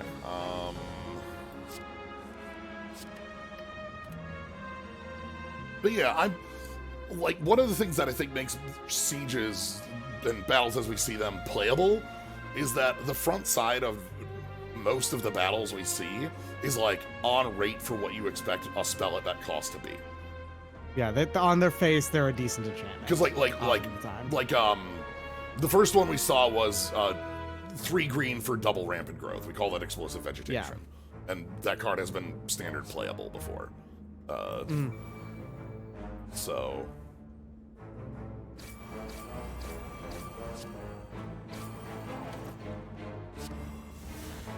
like, that's, I think, what is going to make them powerful.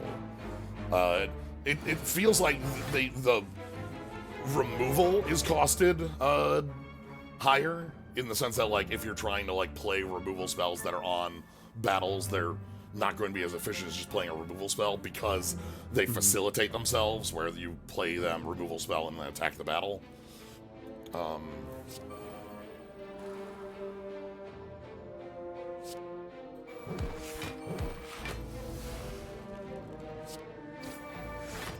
Alright, now is this one broken to happen every turn?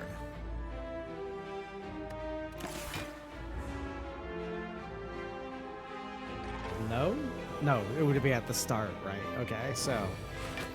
Okay. No, it's not. All right. They just forgot to have a and then on for the marked one, I guess. Yeah.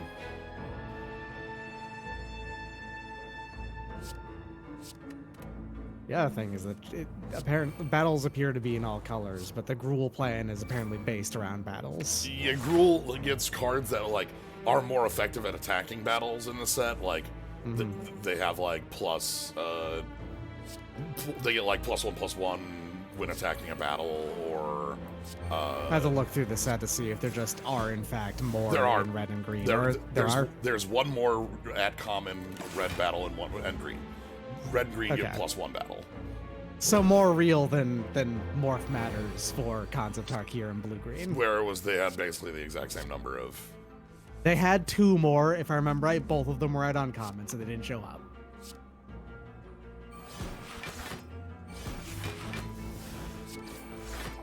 That's hilarious.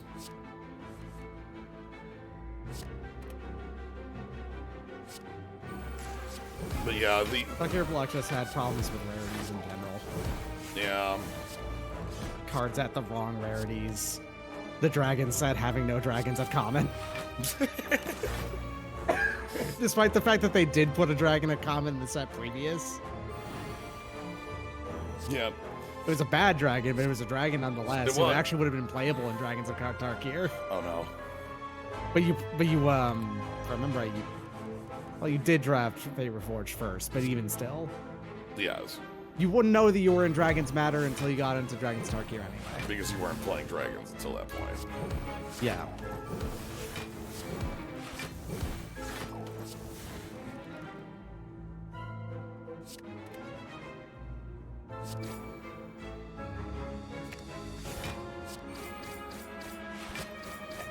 All right, so part of the reason why we're talking about other things is that your plan is pretty much just like we're just kind of done.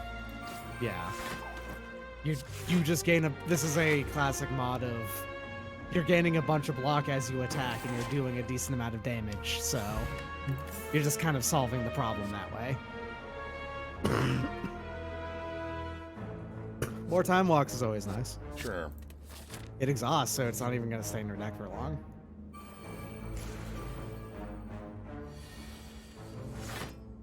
But yeah, I definitely want to see what this set looks like for limited play.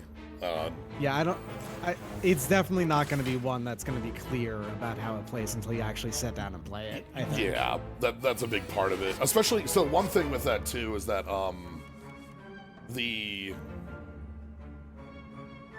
boy howdy, we're just rolling in stun.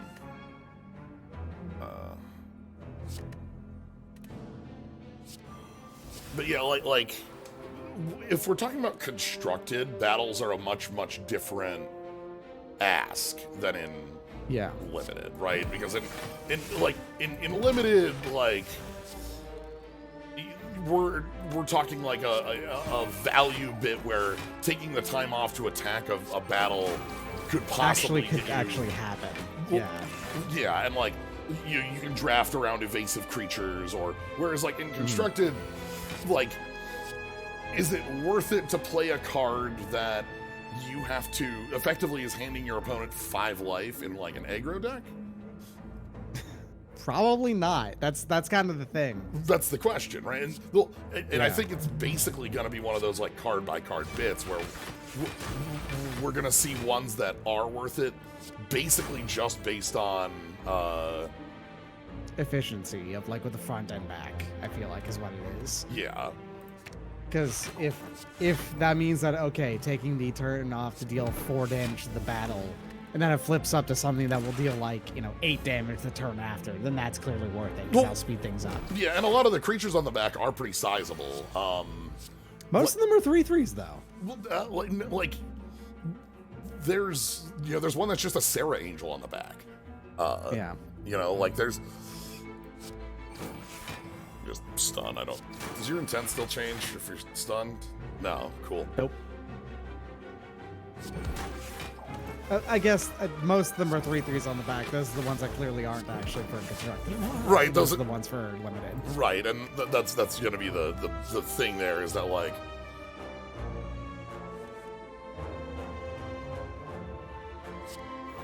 Okay, then we want. Because the ones that are like looking at constructed are ones that are going to be more on rate.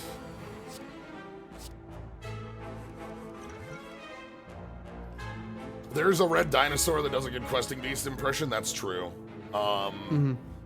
Yeah, like, and there's a lot of them again that just on the front side are probably just fine. Where like the Gruul one on common is like green red, make a treasure, discard a card, draw a card, and the backside of it is like a pretty sizable body. Kind of a weird explore. Yeah. Doesn't require you to have the land, but is rummaging instead of just draw a card.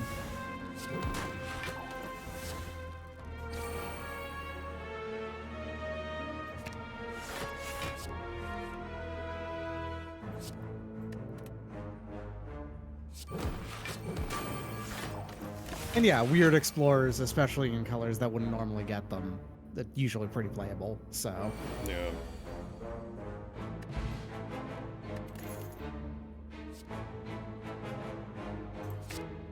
Another one. Another one. Would you like to gain even more?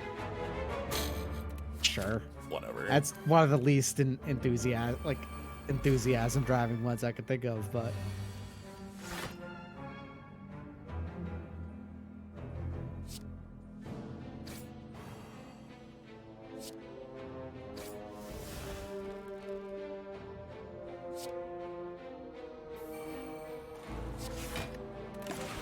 Okay. There really is just so much stun in this mod. Yeah. Again, the fact that there's a non-exhausting stun card feels like against all sensibilities of a card. Yeah, inside the Spire especially.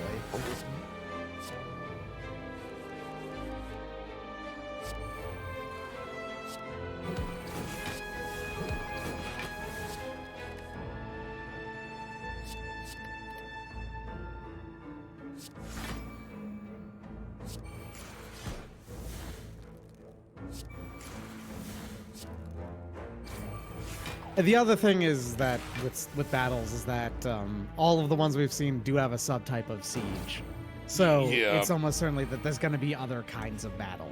So they mentioned on their one of their streams talking about it. Number one, don't expect battles for the next like 4 sets. Like, oh yeah, of course. This is a test run of a new mechanic. Like they want to see what works and what doesn't before they commit to more actually of it. Making a fair amount of more, yeah. Especially with like there's already 36 in the set. There's a pretty they made sizable amount of them in the set just as is.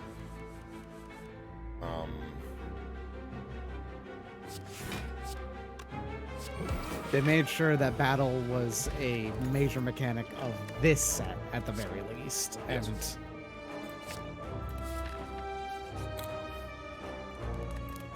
Okay. I'm actually surprised you didn't take that Entropic Brew. I thought about throwing away the wide colorless potion for it. And like it probably would have been right, but I think this is I'm gonna spend I don't even know if I need to spend it in this fight.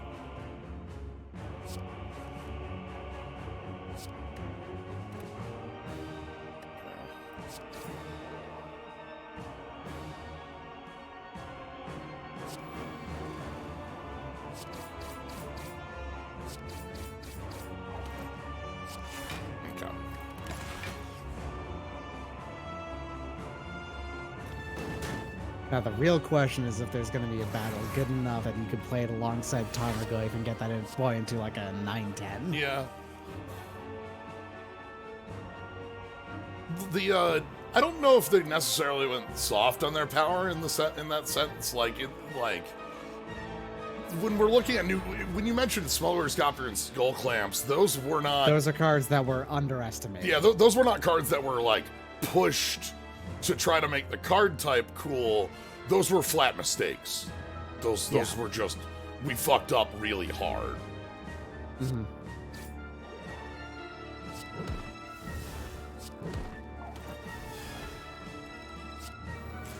Goyf's max hand size depends on format, I want to say.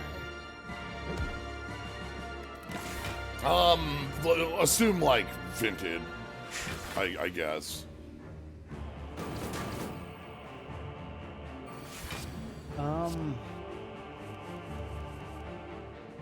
Okay, so artifact, creature, enchantment, land, planeswalker, tribal, battle.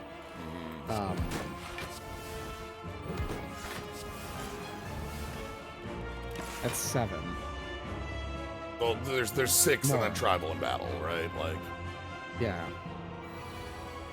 They're 8, 9 right now. yeah.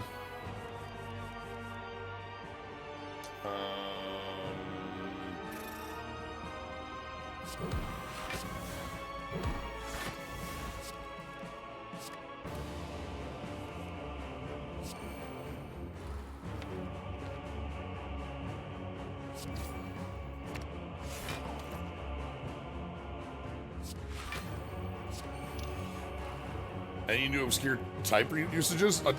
This set spans 36 different Every planes. single- Yeah. So there's a million, like there's creature types of like all over the place. Especially with the dual legends. The dual legends. Yeah, the dual legends. They decided that they were, unless there was enough space to include them both, which I don't think there was, they dropped the class type or the job type off of all of them, so it's just the creature types. So like, this is a set that has, for instance, spell shapers. There's a spell shaper on the back of one of the battles, because we're in.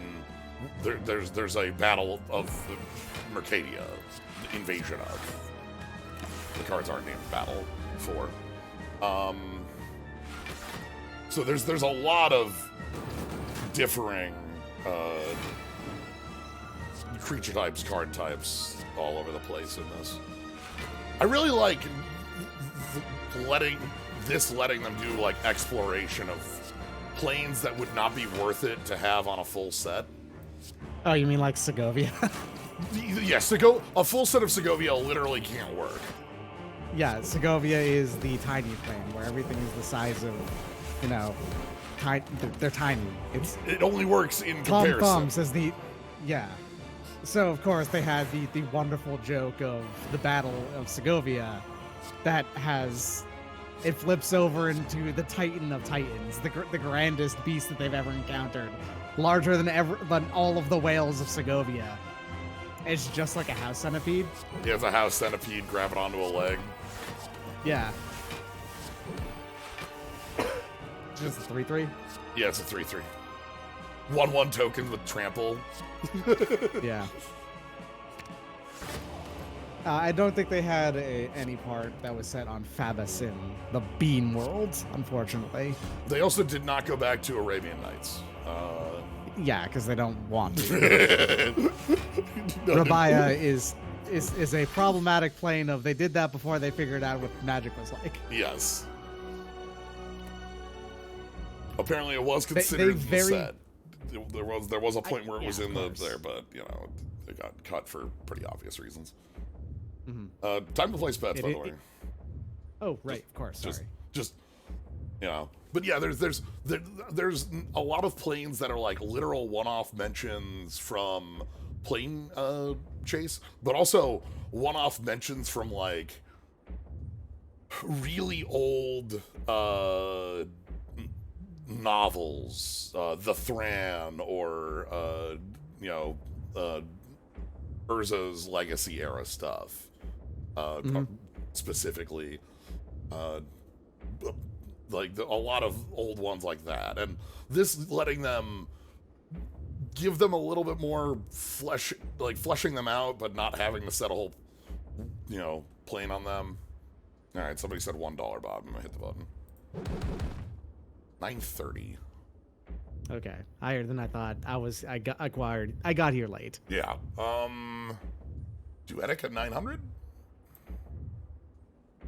Yeah, looks like That's what it looks like. 900. Closest without going over. All right, congratulations. I erred on the side of low because you only did 2 elites in Yeah. Act 4 here. Act 3 here. Emma, thank you for gifting Duetic a sub.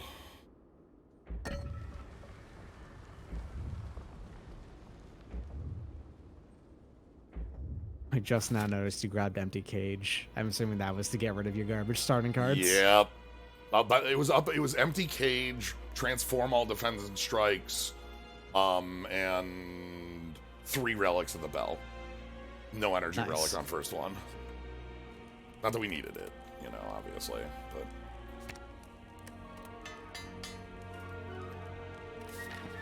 All right, 180 bucks. All right, prepare yourself for a long ass but also relatively safe heart fight, I guess. Right, because I can just. You want to stun grab them. another one of your cards that is really good? That's probably the buy here.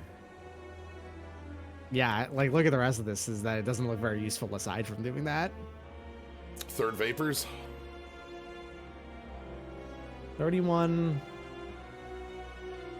I guess. It lets you I feel like at 31 you're actually good with the 2 of them, but it's not like it's a problem if you grab it though. Yeah. And you know what the heart isn't immune to? Stun. That's what I'm thinking. We have 2 stunning blows and 2 zealous accusations. So I'm thinking I want more vapors to get to the stun cards faster. Okay, makes sense. Like, we could add more stun cards, or we could add more free card draw that gets us to the stun cards. And, either of those is going to work, I think. We just don't have a lot of, scaling damage. It's kind of weird. Your best scaling damage is that bleed that you can do.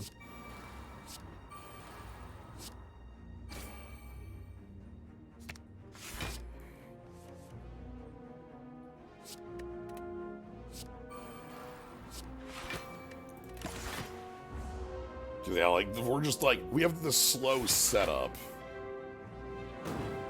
Yeah, it's a slow but pretty safe setup because you have 3 start block relics.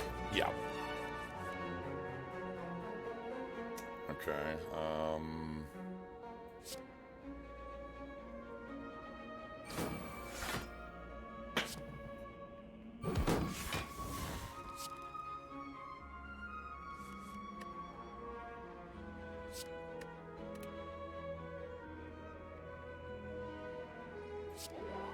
You want a stunning blow first. It's the same, I guess, because you weren't gonna stun it. Never mind. Yeah, there was no point where I was gonna get the stun off on our buddy there. If only we had Shuriken instead of Kunai. Yeah. The kunai does help though, because it makes it even less likely he'll take that. Oh wow. I'm not taking this. Thanks. You can have fun with that.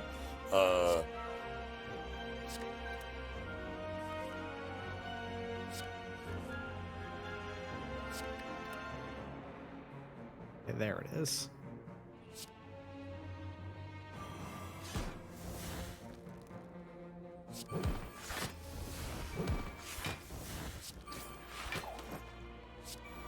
Stun totally does count. It has the bottom on it. Yeah, there we go. So I was... You probably could have gotten 2 stun on one of them if you'd done the stunning blow first, then the other thing. Oh, dude, just... I'm just sitting in this world where it's like, alright, coming in for 1 million damage. I'm like, I guess I care.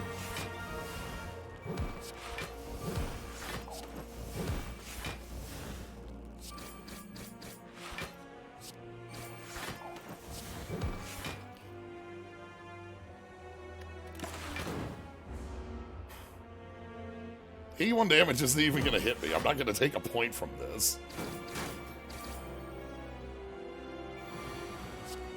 You still have one buffer. Yeah.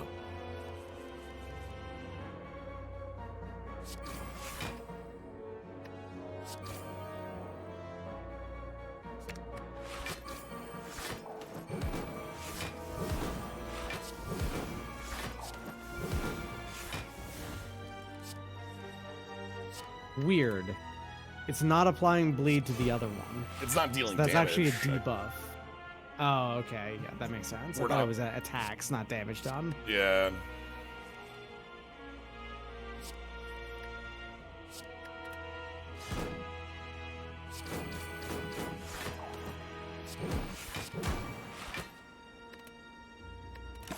Pfft, 100 block. Calipers would be good.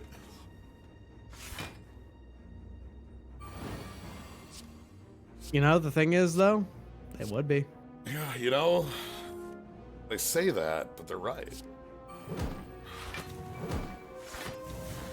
That's the trick of calipers. Frequently, it would be good here.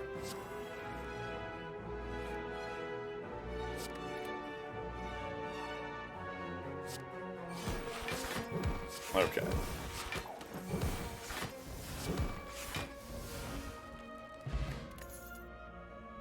Sure.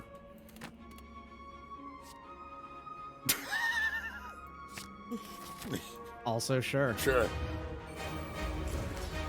All right. Hello, sir. Well, let's check potions.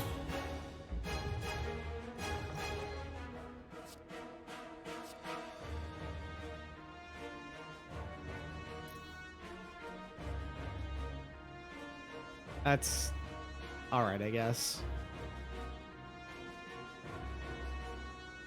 I like Bounty Hunter because it's gonna be free. Yeah, this is just marked every turn.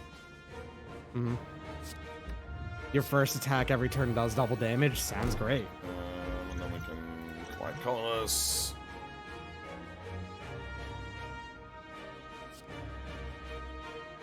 Four weak or double tutor attacks.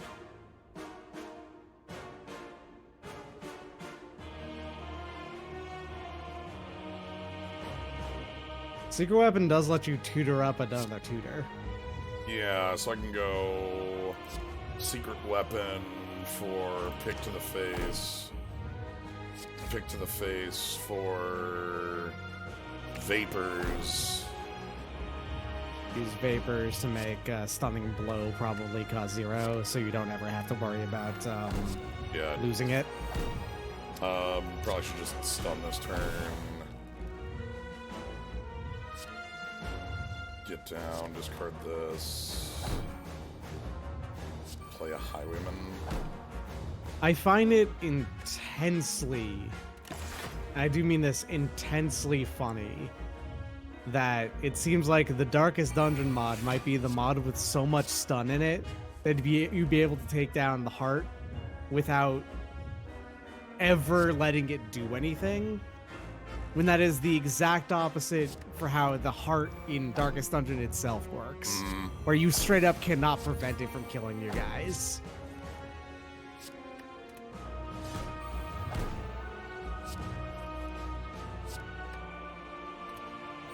Okay, let's get damage going.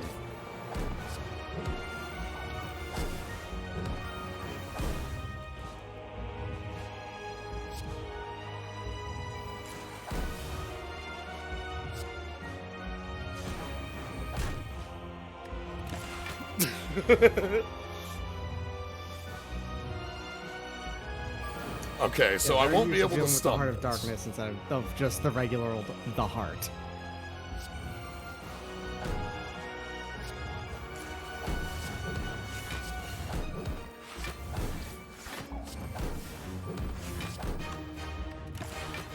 Okay, so now, oh boy, this turn's gonna be awful.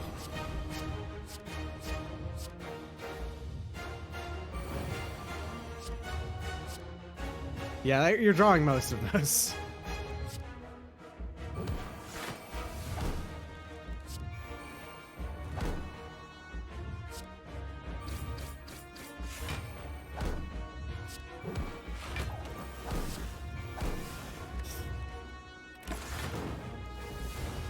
Well, you know, I think it was only 35. yeah, we did block nearly half of it, so finally.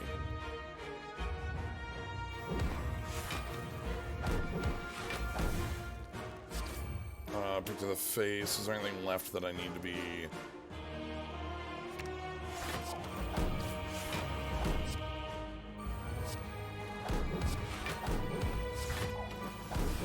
Alright. Let's start stunning. It is turn 6. The heart has managed to act twice.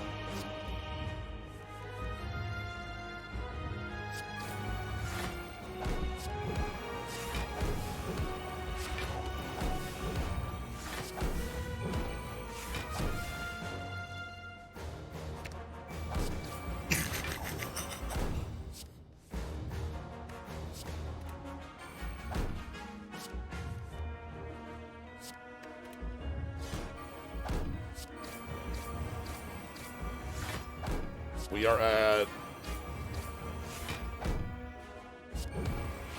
8 decks.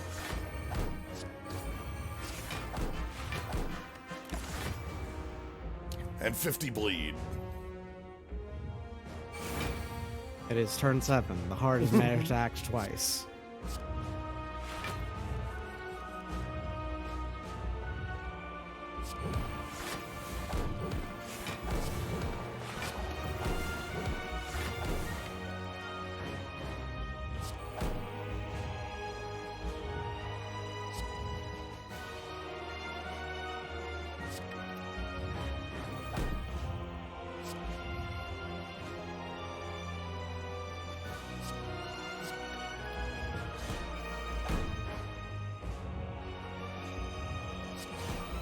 Okay.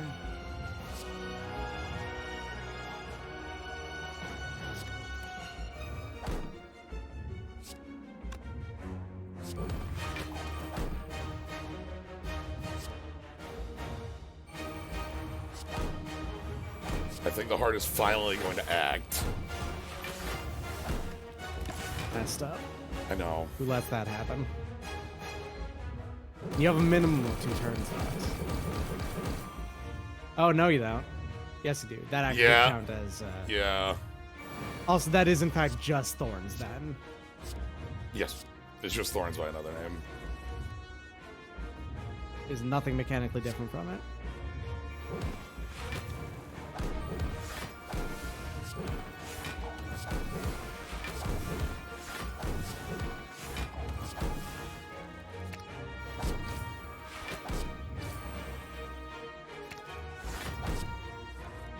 The Vapors.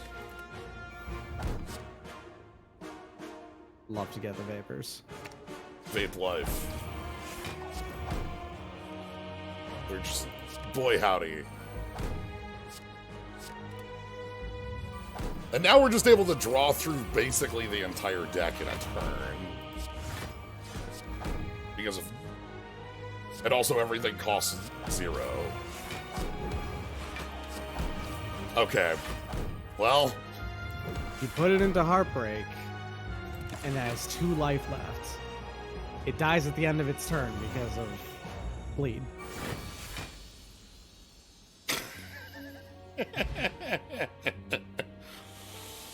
What a weird mod. Yeah, this felt really underpowered until we started seeing cards that basically shouldn't exist in the game. This is kind of unreasonable at all speeds. Uh-huh. Yeah, remember that the equivalent card of that in Silent 1 gains 1, then 2. Not 3, then 4. I thought it was 1 and an 8. I'm pretty sure that does 2 when every time you attack when you upgrade it, and it's not an 8. But maybe I'm wrong. Yeah, I might be thinking of another card that goes to an 8. Okay, no art. But yeah, like tiny, Ironclad's Rage, but permanent. And also 1 cost.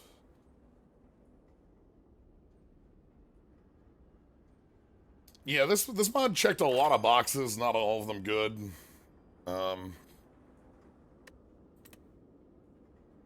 Okay, it is an A1 upgraded. All right. Okay. Oh, I'm thinking of poison on blocked attack probably, because that goes from 1 to 2. And 1,000 cuts I think goes from 1 to 2 as well, right? Right. Yeah. All right, let me go see if we can take a look at cards in this mod. Because yeah, like so this was a where's the lantern? Because like this is the sort of card we were seeing early. Stress never felt like anything. You know. It kind of seems like you struggle through all of your garbage commons, but the moment you get uncommons and rares, it becomes very powerful all of a sudden. Yeah, and also like look at this here. This is 4 damage and apply blight, and blight doesn't do anything without anything that triggers blight. So like, there's all these low cards that just don't really do anything. You know, what am I doing healing? Well, hold up. There's one up there, Harvest over there. That'd be worth it, because that's deal 3 damage and apply 5 bleed to all enemies. Yes. Or like this thing would kick this ass, here is but...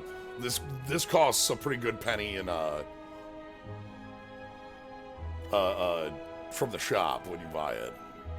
You know? It's not guaranteed to draw the card on the equivalent card either. It's get some block and then this is the other starting deck card. I see. This is what we looked at the start and went, excuse me.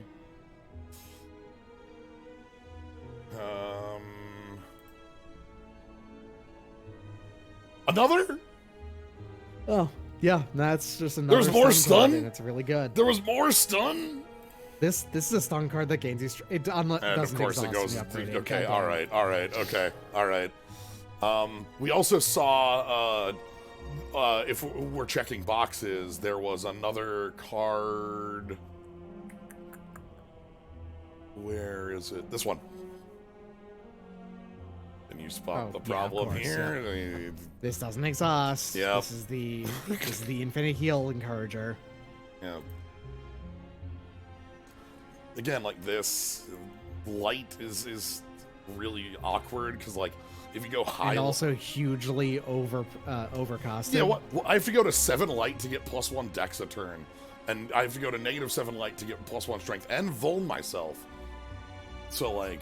Also, like, this is the worst dash I've ever seen, but upgraded, you know, it becomes the best Iron Wave you've ever seen.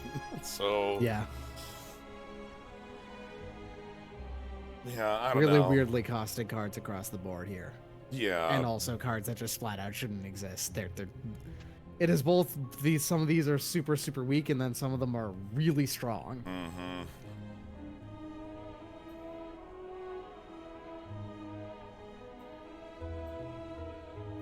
That's cute. Oh, it's neat. I like that.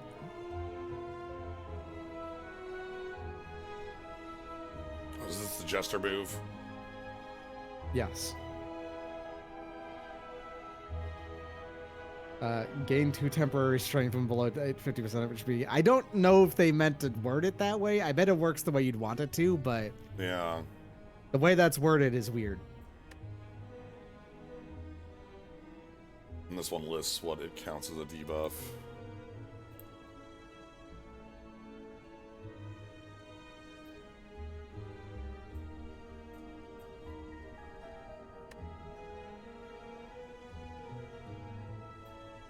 The other thing I remember is that this is a mod with a lot of unique curses in it, right? Yes, that was why I played it. And they were like really punishing curses too. One was like losing 3 max HP every fight.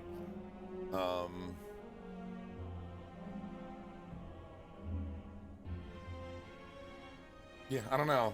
It's just like it's a weird one. This is just a weird one, I think. I don't know what stress is about. There doesn't seem to be anything that keys off it. And it resets every, unless like on higher ascensions it doesn't, but like the fact that it reset every fight or every floor made it just a thing. So yeah, it's a weird just punishment mechanic that you also probably aren't even ever going to see it go off because it seems hard to keep it up there.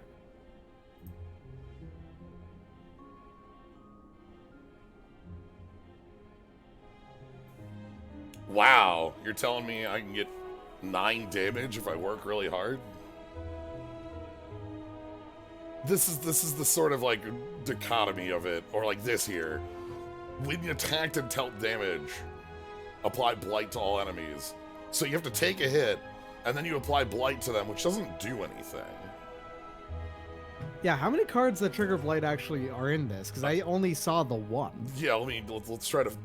Okay, so we have a 0-cost card that triggers blight and does nothing else. So this this card doesn't add blight. Okay, upgrade it self-replaces. That makes it like better. But like the thing here is that you have to have like, you know, a ramp problem. You need the What there should have been is that it automatically did the draw card, and then when upgraded, applied like 3 blight. Yeah, and then so okay, here this one applies blight. Upgrade, apply more blight.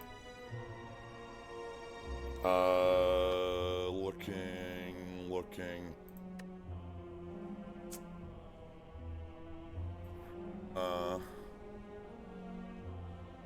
At the end of turn, become disease with creeping cough. Oh, cool. I don't get to know what that does then, I guess. No. Oh, okay. Apply 8 blight for 4 stress. Trigger blight, then apply 3 blight. So okay, here's the first card we've seen that triggers blight.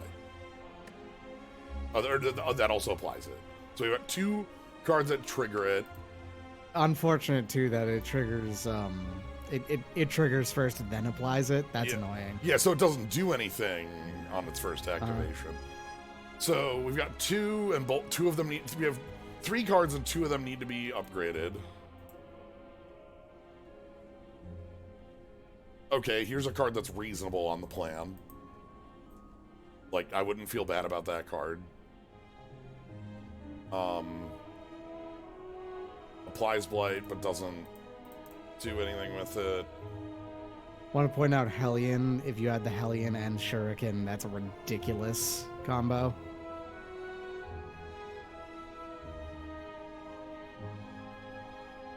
I want to say this is almost never worth it.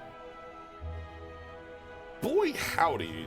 1 dex. 1 whole dex for taking double damage. Yeah.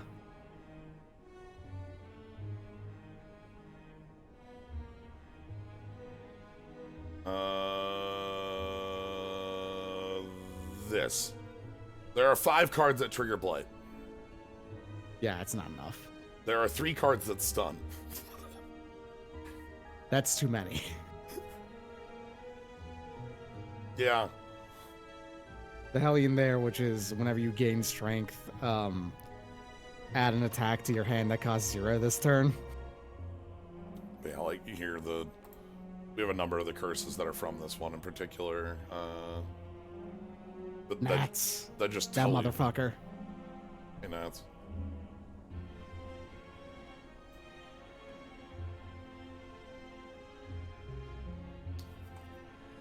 Yeah, we don't know what they do unless you have them, so yeah. I don't know, this one is one that is from a couple years back and it has not been updated in a couple years, so like yeah. That's just how it be. And like I understand the idea of, okay, we want your starting deck to be weaker because we're trying to emulate difficulty of what the game feels like, I guess. But also part of the thing with Darkest Dungeon is that they really didn't go far enough because the end game should also feel weak. Right. It just feels way out of place where we have cards that feel like I never want to touch this because it's just so weak. And then we have cards that are just like, yeah, okay, infinite stun your opponent, or, you know, like really powerful stuff like that. So, I also, yeah, anyway. That was Darkest Dungeon. So next time I'm gonna go ahead and pull out the mods that we've played on here, add in some new ones, and then we'll have some more for future ones. Thank you everybody for joining. Thank you, Doc, for jumping on in. No problem. And thanks to Ty for hosting on over. Hope you all enjoyed coming on over here. If you want to catch more, you can always follow, see when you're live. Generally, it's 7 o'clock Central Time on weekdays, and 2 o'clock on Sundays, again, Central. That 2 o'clock Central is the next stream that I have going on. We're going into Battle Network 3 postgame. And I know that you've got a marathon tomorrow. Is that correct? I do. I absolutely do. Okay. Yes. So you should all go check that out over at the Sword Zone. Sword.zone. Yeah. Anyway, thank you all for joining. Have a good night, everybody.